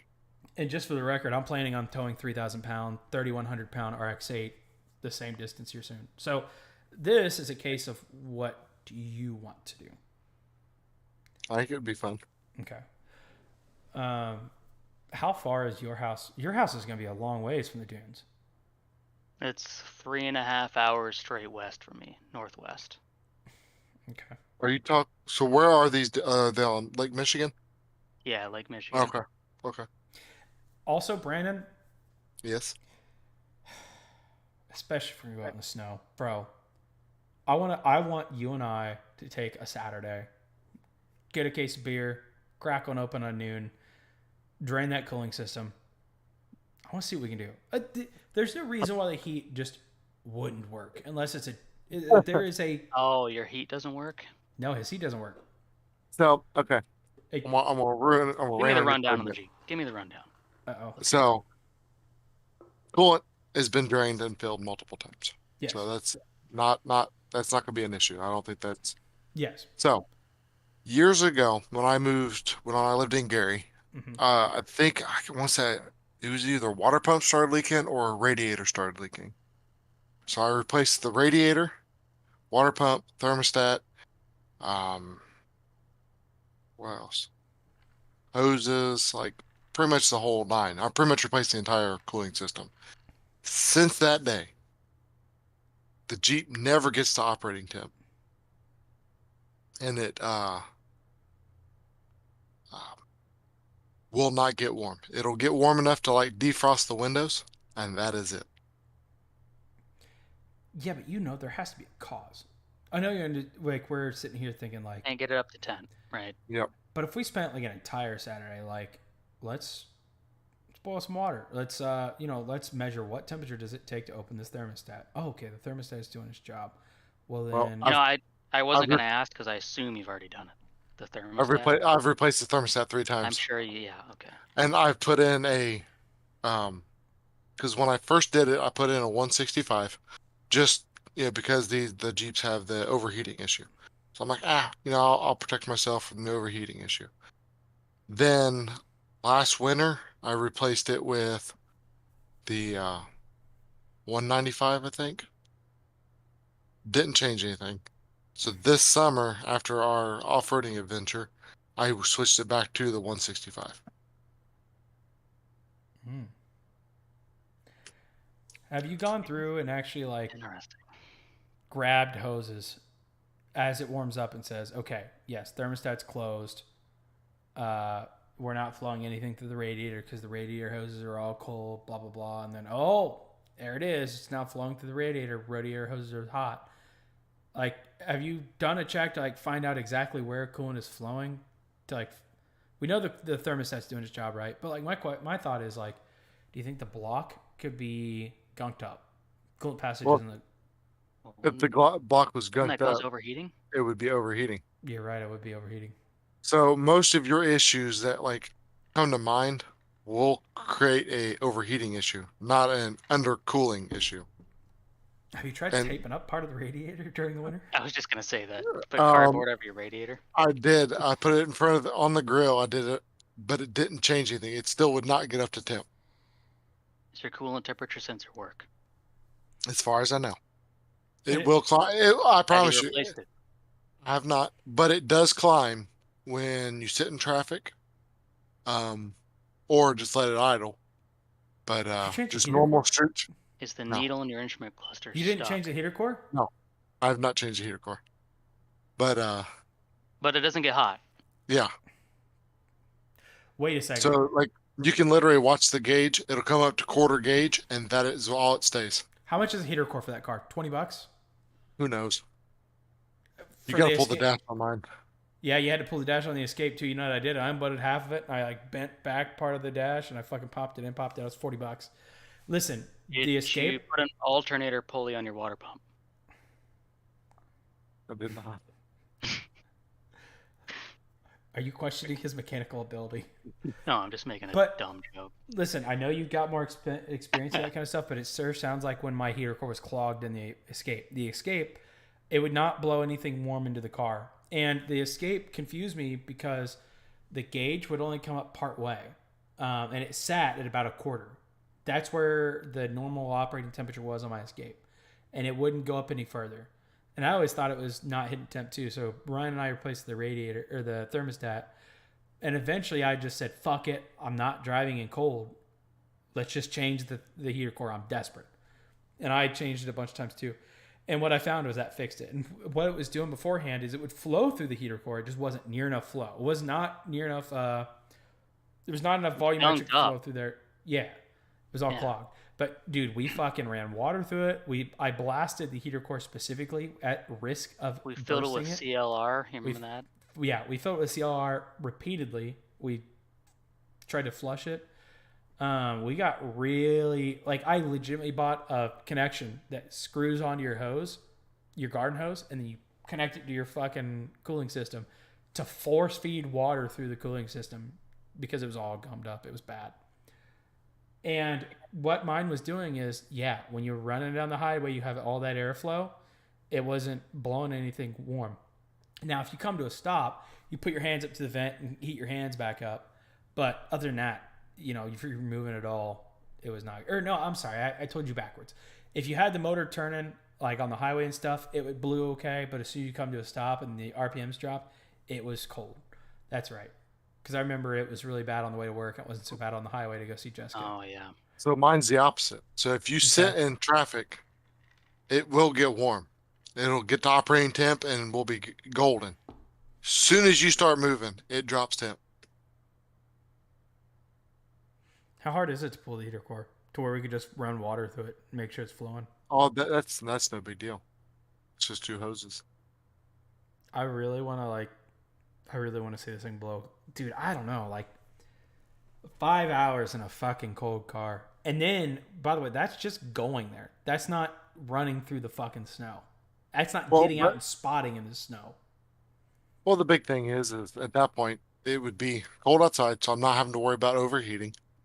And it's just sitting on a trail. It's going to get warm, so hopefully I'll have heat. That's true. It'll get really warm on the trail. Well, you gotta remember, if we're gonna be clumping up a bunch of snow, this isn't gonna be fresh packed roads. This is gonna be unpacked snow on a trail that we're paving through. Where are you planning on going in the snow? Where are you planning on going through the snow? You're, up north. I know. You're taking us through the snow. Oh, is that where you wanted to come up here? I'm saying if we're gonna go 5 hours away, I'm basically saying like, Brandon, are let's you go sure? to the trails up by my grandparents' cabin. We can stay there free. That would be cool as well. Okay, well, I'll sum this up with Brandon. If you would like to do a deep dive, like I'm saying, like listen, I'm down for an entire Saturday of coolant playing. You know, fucking going home smelling like fishy fucking coolant. I'm down. Okay, if you want to try to fight the cold, I'm your man. We will go through and we will fucking map out that entire cooling system if you want. Listen, just fight the cold. What? I said I'll just fight the cold. Braver man than I am. I wasn't doing it. I remember I came home one time from seeing Jessica. It was 30 degrees. It was in that Xterra. Or in that really Escape. driving you nuts in the Escape. I literally told Jessica, I got home that night and I said, listen, I can't come see you again like this. I was going home and I could see my breath for 2 hours, and that was enough. I was miserable. I was pissed. Best case scenario in the Jeep, you cannot see my breath in the Jeep once it gets to, the new operating temp. Okay, it's just warm enough where I can't see my breath, so we're good. Yeah, it's just, I mean, you're so much more resilient than I am. To me, I'm just like, it's only 62 degrees in here. Oh, fuck. But then again, I don't know. I'm different, dude. Like, my vehicle, I like to be slightly uncomfortably warm. Like, I kind of like it if I get out and I got the sweatshirt on, my back's a little warm. Like, I want to open that door and the fucking heat wave hits you like the fucking Sahara Desert. That's what I want. Fucking melts all the snow as soon as you open the door. Yeah. I actually had this happen once when I had the Ford again and I fixed the heat. I actually had it running so hot one time. The radio that I had was butted up to a bunch of AC plumbing behind there. Obviously it was blowing warm air, and it overheated the radio. The radio gave me a overheating message, and I had to back the heat off. What's up, Maria? Maria, we're gonna steal your husband, and we're gonna take him and run. That is a real stumper. It is. Yeah, that is super weird. So my thinking is I probably got like a high flow radiator or a high flow water pump that is just literally pulling. I was gonna ask if your radiator stock. I bought it off Rock Auto, and that's probably been about 8 years ago. Probably it's been a long time. So that's what I'm thinking has happened. I got a high flow water pump or a high flow radiator, and it just. Oh, that's very possible. What if we put a restriction going into the radiator? That sounds like such a bad idea. It does sound like a bad idea, doesn't it?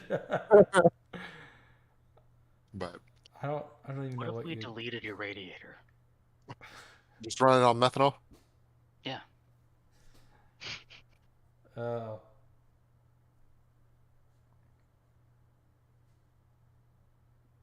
But yeah, we need to figure out when we want to do something, because Ryan, if you can't do something before it gets too cold, or if we're gonna stay in your grandparents' cabin, can we get to your grandparents' cabin?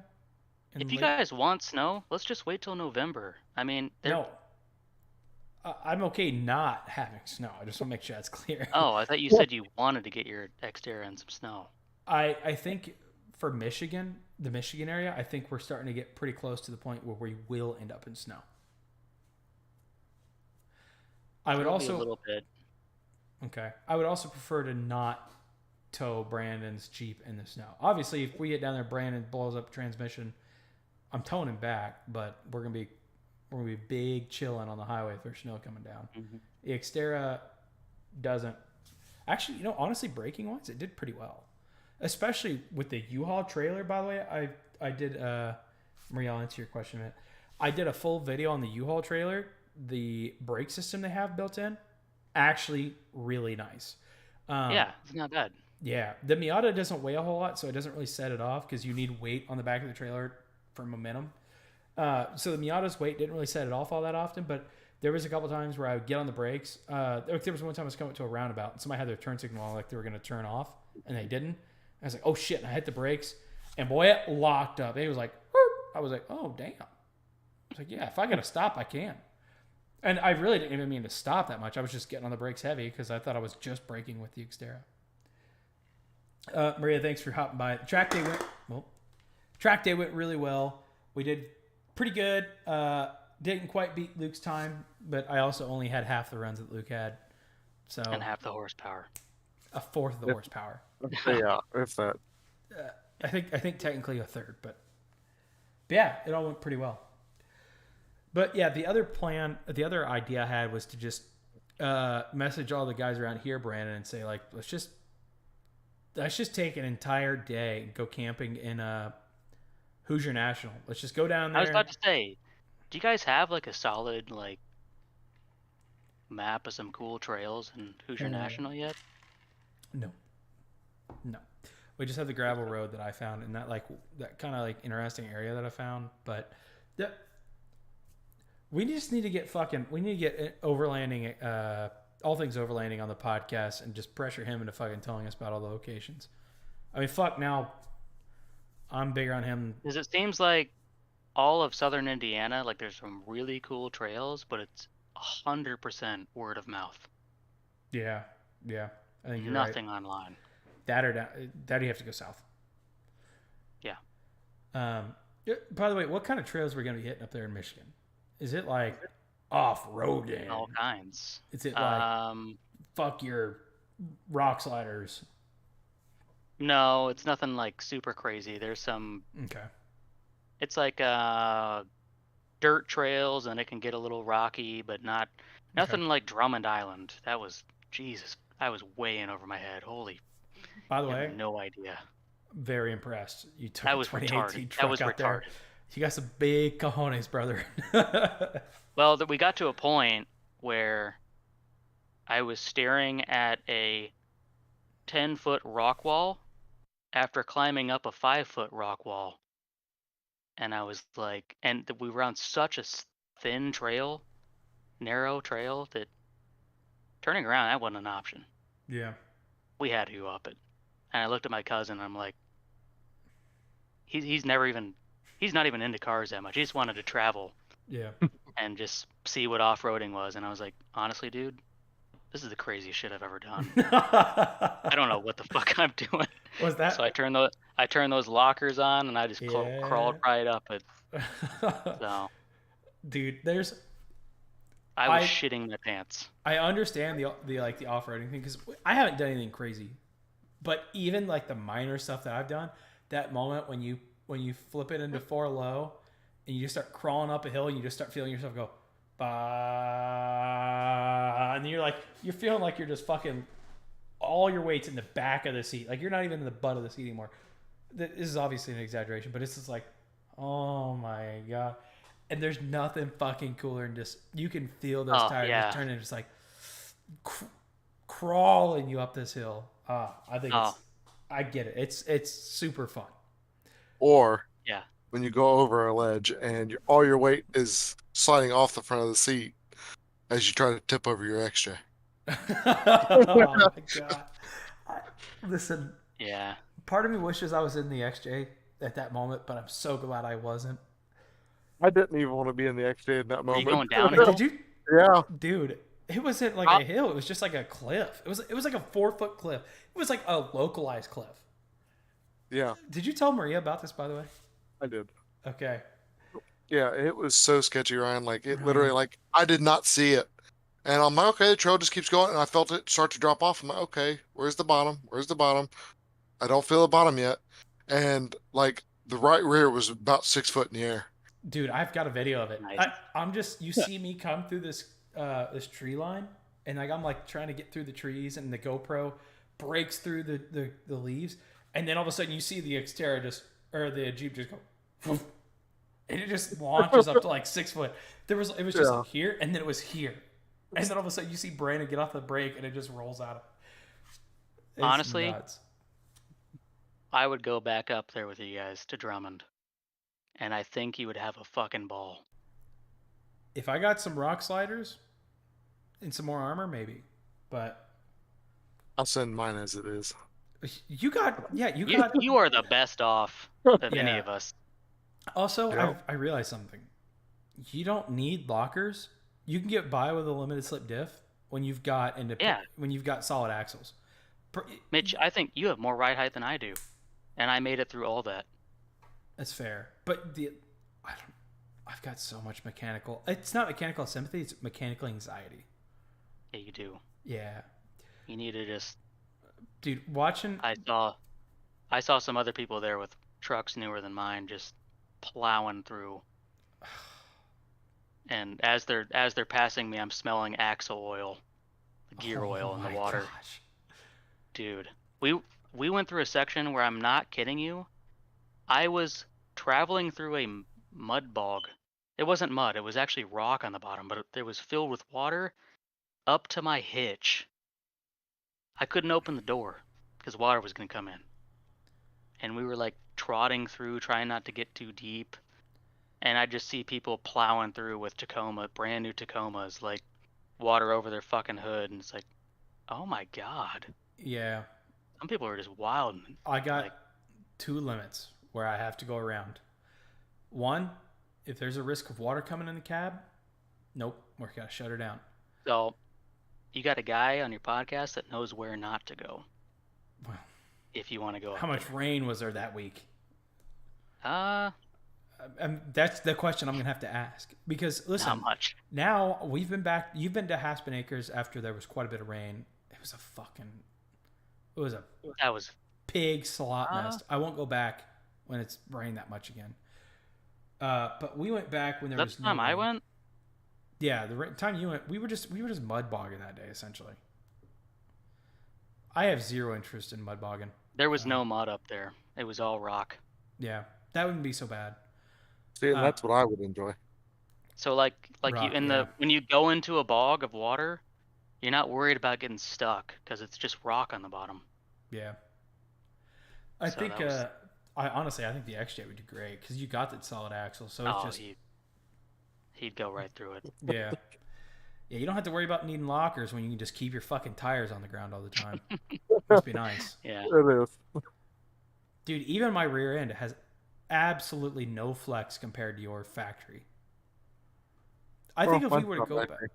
yeah, I think if we were to go back up there, I think if we went up there, I would bring enough tools to very quickly unbolt the rear sway bar, just to get the rear end to do something. Because I had no droop at what's it called coming over some of the slate rock. It was very negligible. All the off roaders, by the way, if they knew what I was talking about, they'd be laughing at us. They'd be like, "Oh, that's nothing, boy." Yeah. Google the steps at Marblehead. That's I'll the have to most challenging obstacle.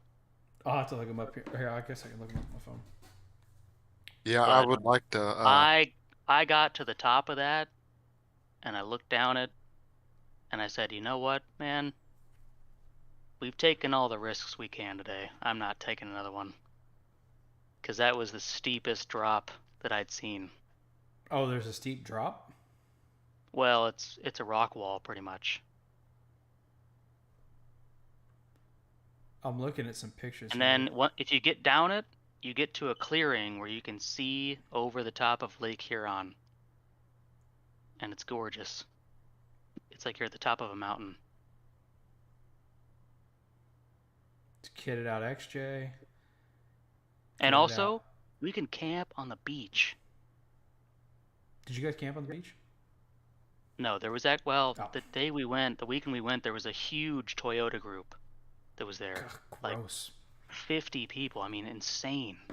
Toyota. And they had all stocked up on the shoreline as far as you could see, camping. So let's make that a to-do list next year. if we went a little bit later in the year or a little bit earlier next year, I think it would be pretty free of people. So, and there's a trail that I really wanted to get to the end of that we just didn't have enough daylight to get to the end. That I want to go back and do it. So you're gonna have to buy a Jeep. Like, let's just be honest. You can't buy a solid front axle vehicle unless it's a Jeep right now. You're just gonna have to eventually buy a Jeep. You know that, right? I mean, Oh yeah, next year. The Jeep is like the Miata of the off-road world. I mean, you can't sit here and argue that independent front suspension can compete No, with a can't. decent. Yeah. It's not even a comparison Right. for off-roading. Yeah. For on-road driving, it's much more comfortable. That's fair. Yeah. For off-roading, nothing compares to solid front. Why don't you just do that? Why don't you just get like a beater Jeep trail rig? Well, I mean, I'm not off-roading every weekend. Oh. And I'd have to sell my truck. Well, or I'd want to. I was gonna say you sell the Miata, but don't sell the Miata. Yeah. I know somewhere where you can get bubble bath picks and a Jeep Renegade 4x4 for a Miata. Jesus. I had to block that chick, dude. That's weird. I was not gonna risk her sending fucking. I was not gonna risk her going any farther. Rubber ducky pics to you. Oh, gross. For those of you guys on the podcast, I'm currently selling my Miata, and I had some lady message me with a 2018 Jeep Renegade. Or, well, I thought it was a Jeep Renegade, but they said, "Will you trade your Miata?" It's like a $7,000 Miata. I've got it listed at $8,700, but it's like a $7,500 Miata. And they said, "Will you trade for a 2018 Jeep?" And I was like, and they said title for title, and I was like, probably, because I assumed I thought it was worth at least $15K, whatever it was. And the Renegades actually bring 10 to 15, maybe even $20K. So I was like, I'll just trade this idiot and then sell that. Like, why not? And I go to their Facebook. It's like, what the hell did they send me? And it was like a Cherokee, and I guess they don't bring any money. So I messaged them back and I said, I just found it on your Facebook. And I said, hey, I don't think this is really something I'm interested in. Thanks, but I'm not interested. And then I deleted the chat. And then I get a message. You know what? I need to read it. And I'm going to read it verbatim. And I need you to understand this is verbatim with no slip-ups, okay? So I said, I'm not interested. Thank you for the offer, though. Sounds good. A dealership has given me a low value of $25,000, so I get my truck. Be safe. Nobody was talking about a truck ever. Truck was never mentioned. I put question mark, what? And they said, there's some stupid places. What? The guy ran the VIN and was say crazy crap, so I will hold him to his word, lol, lol. And then I said, so you're not wanting to trade your Cherokee Latitude for my Miata? And then they say, yes, I will. Don't get me wrong. Nothing wrong with the Jeep because it needs a bath. It's just me and that a family car. Okay, where does the truck come from, I say? Illinois, I will send you the VIN when I'm out of the bubble bath, okay? And I was like, yep, I'm about to block you now. So I don't know where the fuck this truck come from. I assume it was a Cherokee Latitude they were trying to trade me, but they're not worth any money. So I was like, never mind. No, thank you. Dude, Marketplace is full of some goofy offers. I got offered a Pontiac, and I considered it, but it was not a good Pontiac. Somebody wanted to trade me a third gen. Has someone ever messaged you with an offer, and you look at their profile picture, and you just don't want to meet them? Yes, but I did They anyway. just look like a... Did I tell you about the guy with the teardrop tattoos? The 2 teardrop tattoos that was on parole? Nope. Oh, boys. All right, buckle up. All right, so I had the Ducati, and I blew up the Ducati. This Ducati was an L twin. For the you guys who don't know, it's essentially a V, but it's an L because it sits with one horizontal cylinder, one vertical cylinder. That's why they call it the L twin. I blew up the horizontal cylinder. I blew it up bad. It lost lubrication. It jumped time. Piston met the valve. Beat the valve into the head. It was not good. I needed to get my money back out of this bike, so I replaced the piston, I replaced the cylinder head, and I replaced the bore, the cylinder jug. It was a jug similar to a 2-stroke. There was a lot up in the air that could be wrong with this motorcycle still. The connecting rod could have been bent. The crankshaft could have been bent. There could have been so much wrong. There could have been metal throughout the engine. I flushed the oil a couple times. I took it out for a test ride. It ran great. It ran better than it ever had. I was still a little nervous. I said I was done riding, so I put this motorcycle for sale. I got it for sale. I'm trying to get my money back out of it. Nobody's interested. And next, I get a message from this guy, and it was a little sketch. If I remember correctly, it was like a totally unused Facebook account with like a handful of friends, but it was very clear it was like one that somebody set up and forgot about, or they just used it for marketplace. This guy messages me. He's like, "Hey, I'm interested in your bike. Can I come by and check it out?" I was like, sure. And I gave him my home address. And then I started looking at this guy's account. And I don't remember what it was, but there was a bunch of red flag stuff. And I was like, man, I should have went to this kind of parking lot or something. So this guy hops out of his car. It's this raggedy old car. Him and his buddy. And then I quickly realized this guy has not one, but 2 teardrop tattoos. Now, teardrop tattoos, if you guys don't know, that's when you get that tattoo whenever you have red rum to somebody. I don't think I'm allowed to say the word. You can write out red rum backwards. That's what I'm trying to say. So, according to this guy's tattoo, he has red rum to people. Now, a bunch of like rap artists will get these so that they look cool. So I'm like, like, this guy probably hasn't actually red rum to somebody, right? And then, he's checking out the bike, and I'm like, still like, I don't know, man. I'm getting some weird vibes. These guys are still acting a little weird, and I've got a pew in my pocket, like on my hip. So I'm like hoping this guy doesn't do something stupid. And the guy was like, yeah, man, does it run good? I said, yeah, you can test ride it if you want. He goes, oh no, I can't. He's got an ankle monitor on. He's like, yeah, I'm supposed to be at the house, but like I don't remember what the word for it is. But he's like, my officer said that like I was allowed to come look at this. He goes, so I can't leave your premises. I was like, bro, what? He's like, yeah. Oh no, that's right. So he couldn't test drive it, and then he was like, oh yeah, I think I want to buy it. I was like, oh my gosh, this is the last thing I need. Is this bike to end up like blowing up on this guy, and he comes back and he red rums me or my freaking family.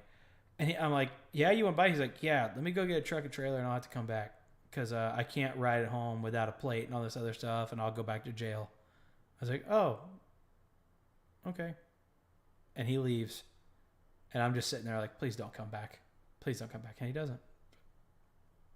Yeah, I'm not gonna lie, I was a little scared. All right, give me 2 seconds. I'll be right back.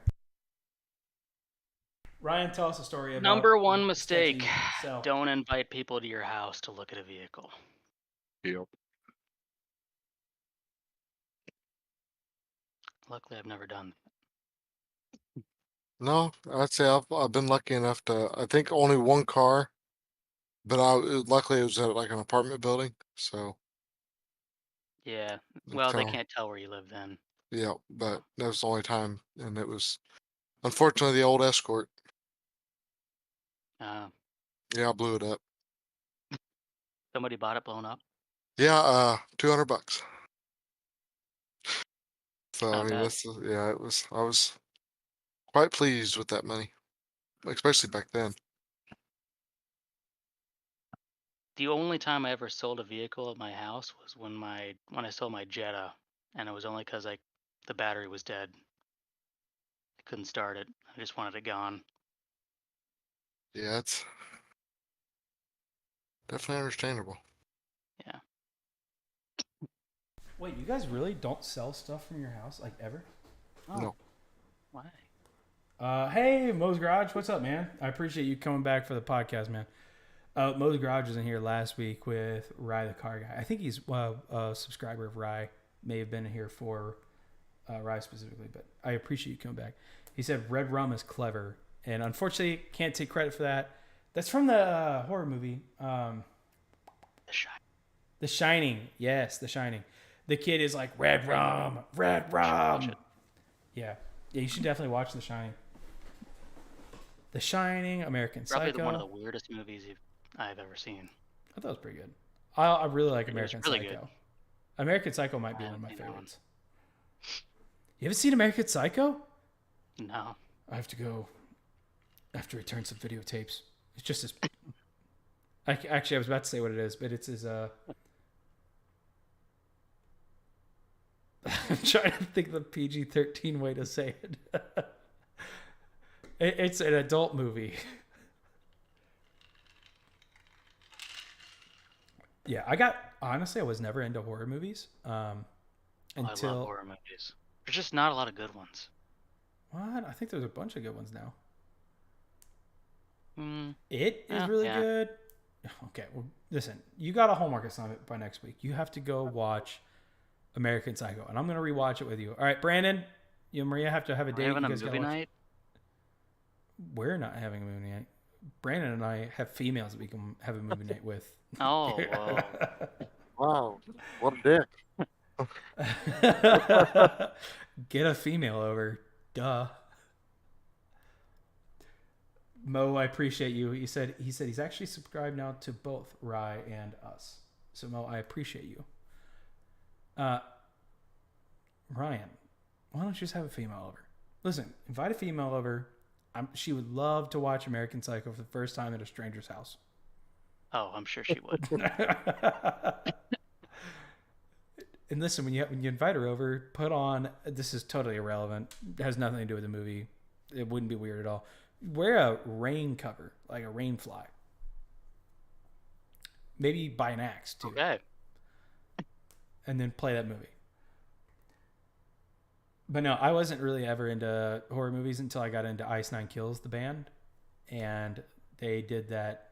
They did a horror book themed album called Every Trick in the Book, and then I started getting into like some of the films that the books were adapted to. And now they've had 2 albums fully based on horror films, and I've watched a bunch of their stuff, or a bunch of the movies that they've done. I figured you'd heard of Ice Nine Kills. Me? Yeah. Yeah, I You're- have. Oh, okay. That's right. You don't really like them, do you? I'm not really into them, but I know Well, you're wrong, but that's okay. them. I'm actually going on my buddy's podcast, the Distortion Entertainment podcast. It's very heavily like metal music, but then also like just games and media. I don't know. Mm. It's one of my old YouTube gaming buddies. Well, I lived with them in college.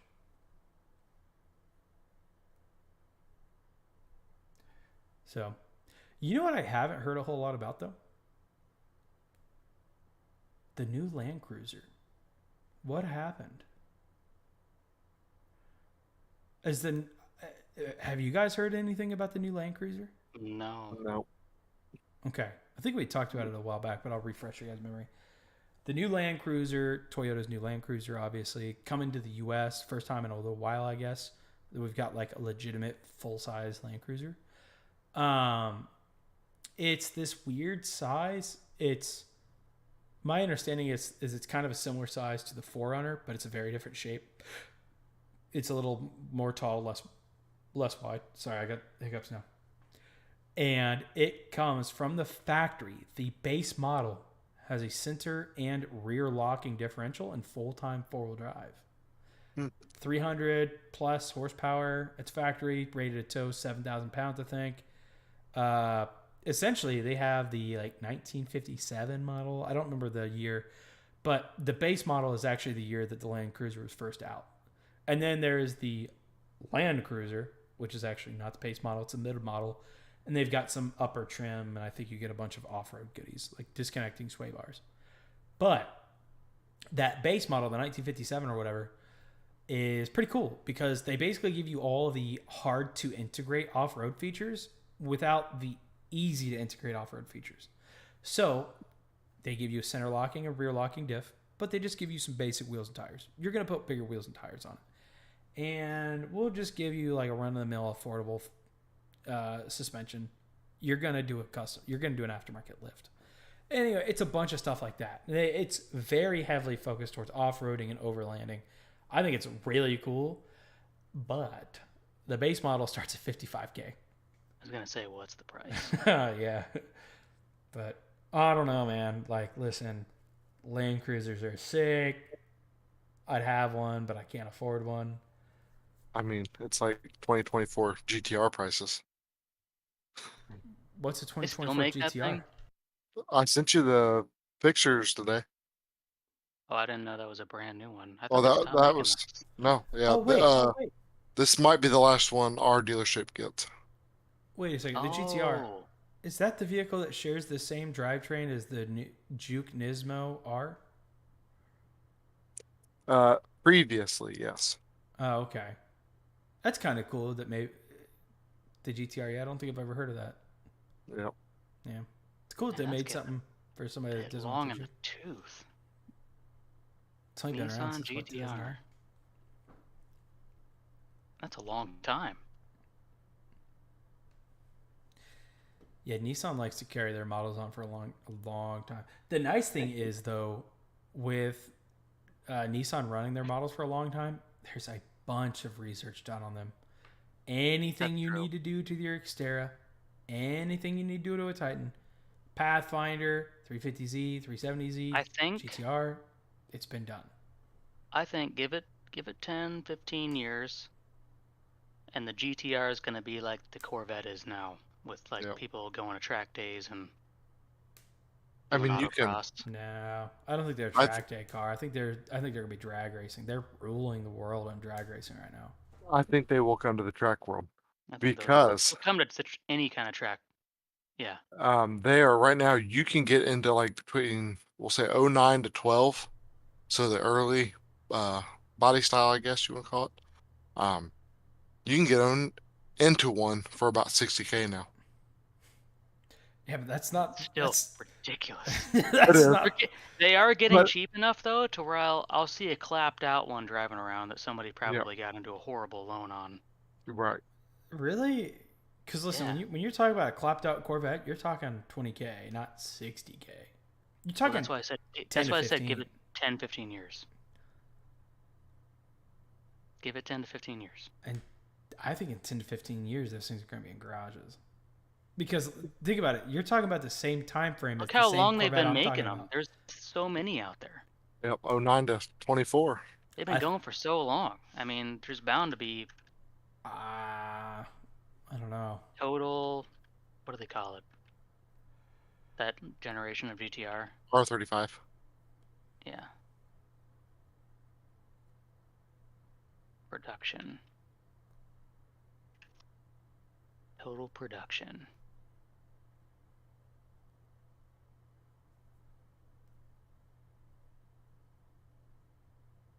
Been a while, hasn't it?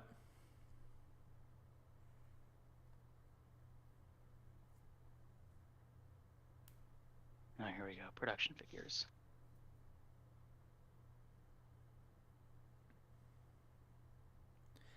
But I've got another topic, by the way, after Ryan finds this, I want to jump to something a little new for the podcast that I would like to come back to more often. Ryan, how close are you? 40,000 units. How many? 40,000 total. 40,000 GTRs? That's actually not as much as I thought it would be. Yeah, I figured it'd be more than that. Yeah, I'm willing to bet. They made 4,000 C6 ZR1 Corvettes alone. There's 215,000 C6 Corvettes. I don't think we won't get down to the price the Corvette is, but Okay. I bet they get under 40. I bet they will too. If they get under 40, I think it'll quickly go back up. I think a bunch of people will be buying those. Because the Yeah, they Viper will. got down to the 40. Or got down to the 30s. There was a period of time where I was making enough money where I was like, I could go get a big loan on a Viper. And there was a very brief period of time where I was like, do it. Do it. Oh, You should have did it. Yeah. I think that was when... I think it was after the red Camaro. what generation Viper? I don't know. I just wanted a Viper. Listen, It was probably gonna be like a first gen. I don't care. They're all fucking cool. Yeah, The first gen will try to kill you. Viper. Yeah. Listen, I just want to roll up to every car function and just be like, that's cool, man. Big motor is in it. Oh, this has got a 5.7 V8. Is it 5? That's cute. Hey, man, cool Camaro. What's in that? This is the 7-liter. 7 liters. Is this your daily driver then? Is this your fuel economy saver? That's cute though, buddy. Have a good one. Hey, bye. I really like your power stroke. How big a motor is in that? 7.3 liters, brother. Did you get the mid-range truck? What do you tow with that? Barbie dolls? 8 liters, brother. You know what the funny thing is you left out like the 2500 Avalanche that came with it. 8.1 liters? Yep. Wow. What is that, a Chevy Cruze? 8.3 liters, brother. Listen, if it doesn't have at least 8.2 liters, I'm not interested. And to think you're buying a rotary. How many cylinders have I got? I could combine both your engines and still be bigger than yours.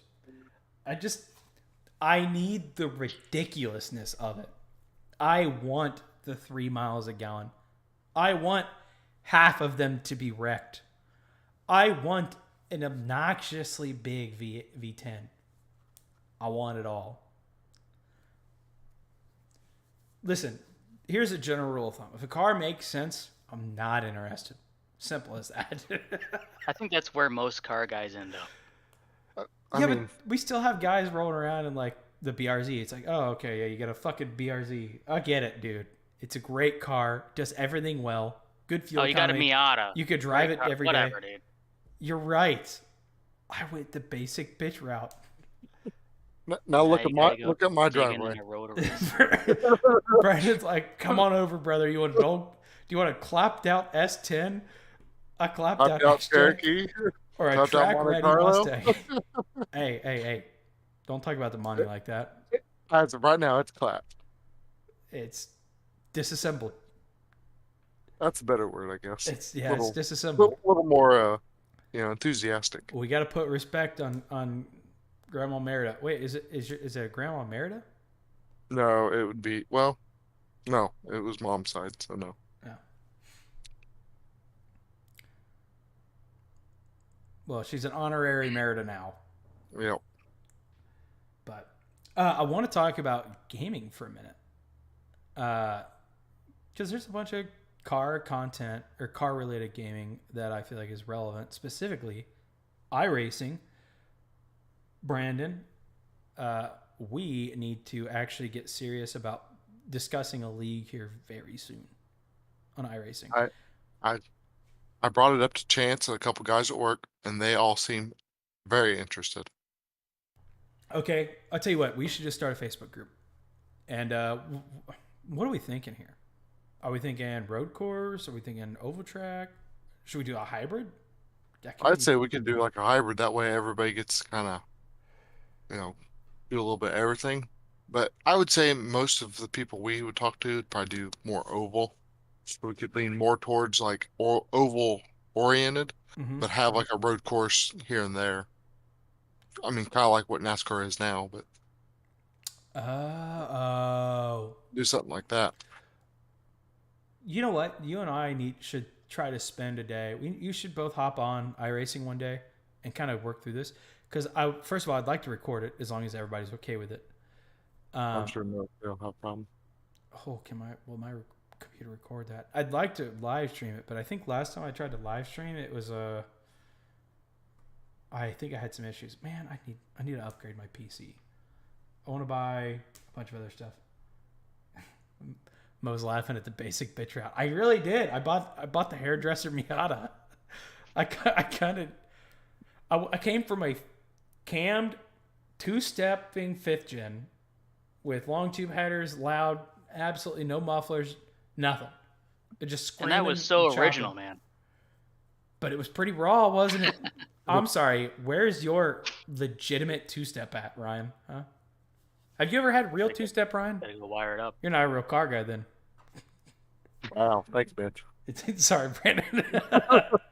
I'm joking. But I came from like that car was pretty ridiculous. I didn't need a cam. I didn't need the 2-step. I did it all for fun. And now I'm just like, well, I'll leave the stock intake on the Miata. Like, what has happened to me? I've been neutered. Is that what happened?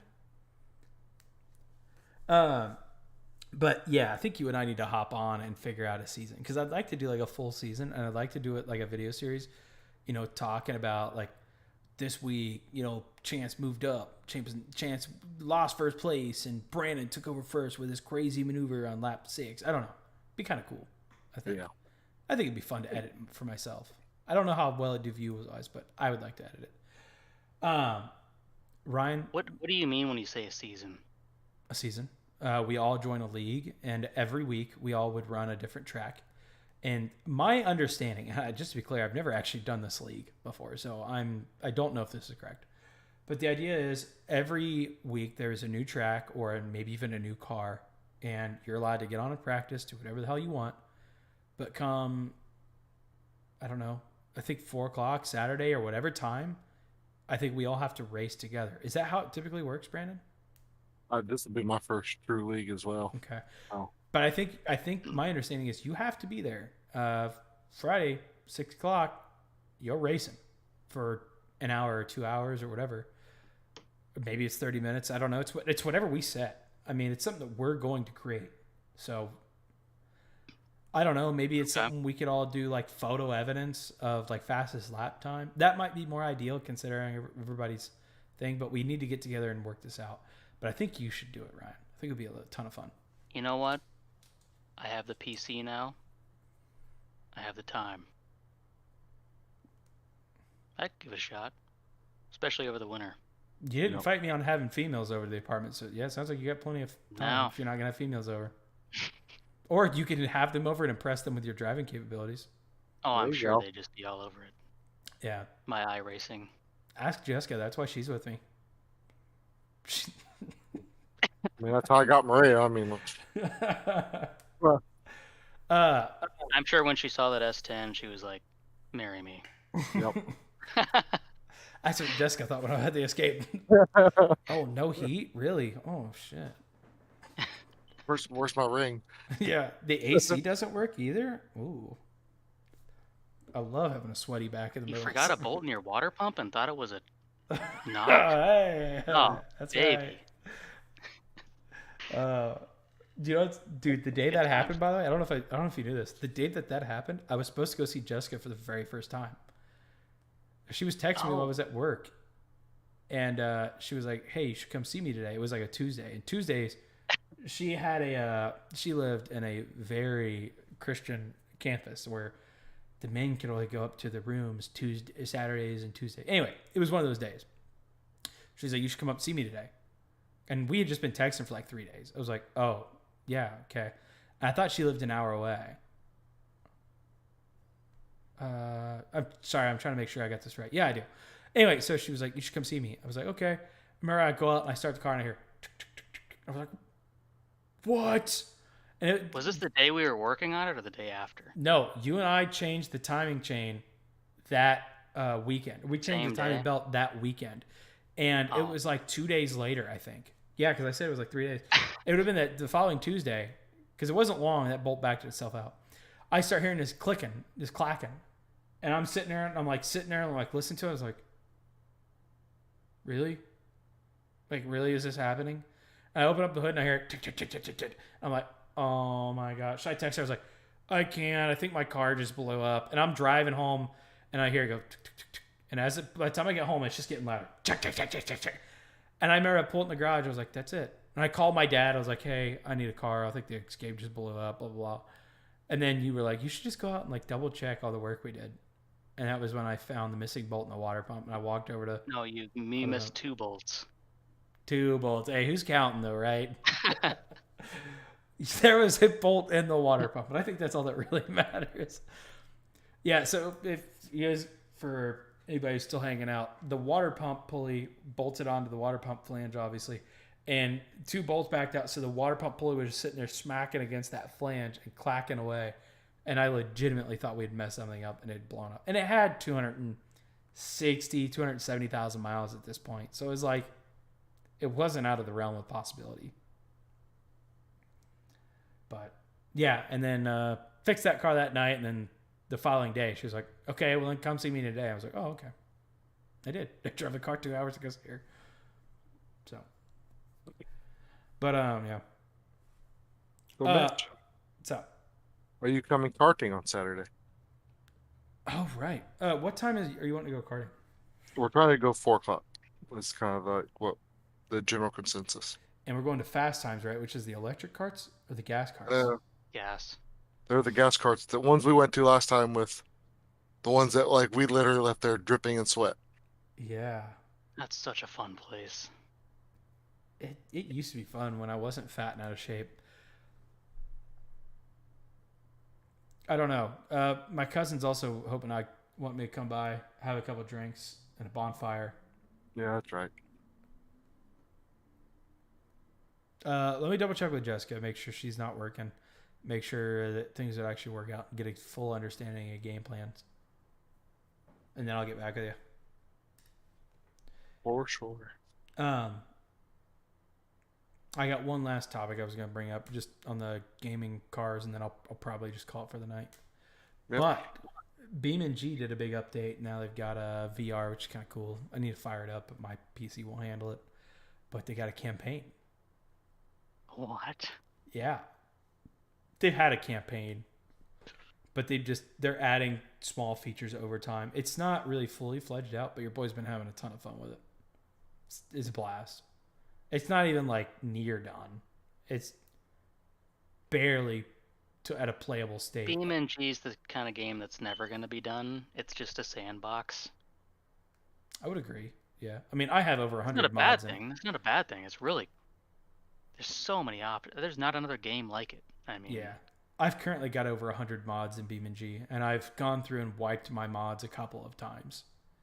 So I've had like up to 120 mods before finally it was like, hey, you've got enough to where this is really going to hinder game performance.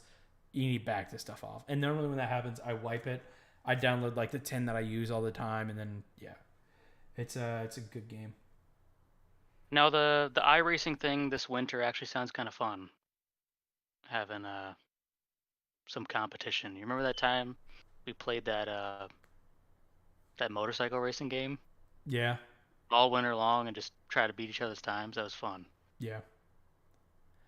Shit. Speaking of that, Brandon, I don't know when you're going to bed. You trying to get a round of iRacing in?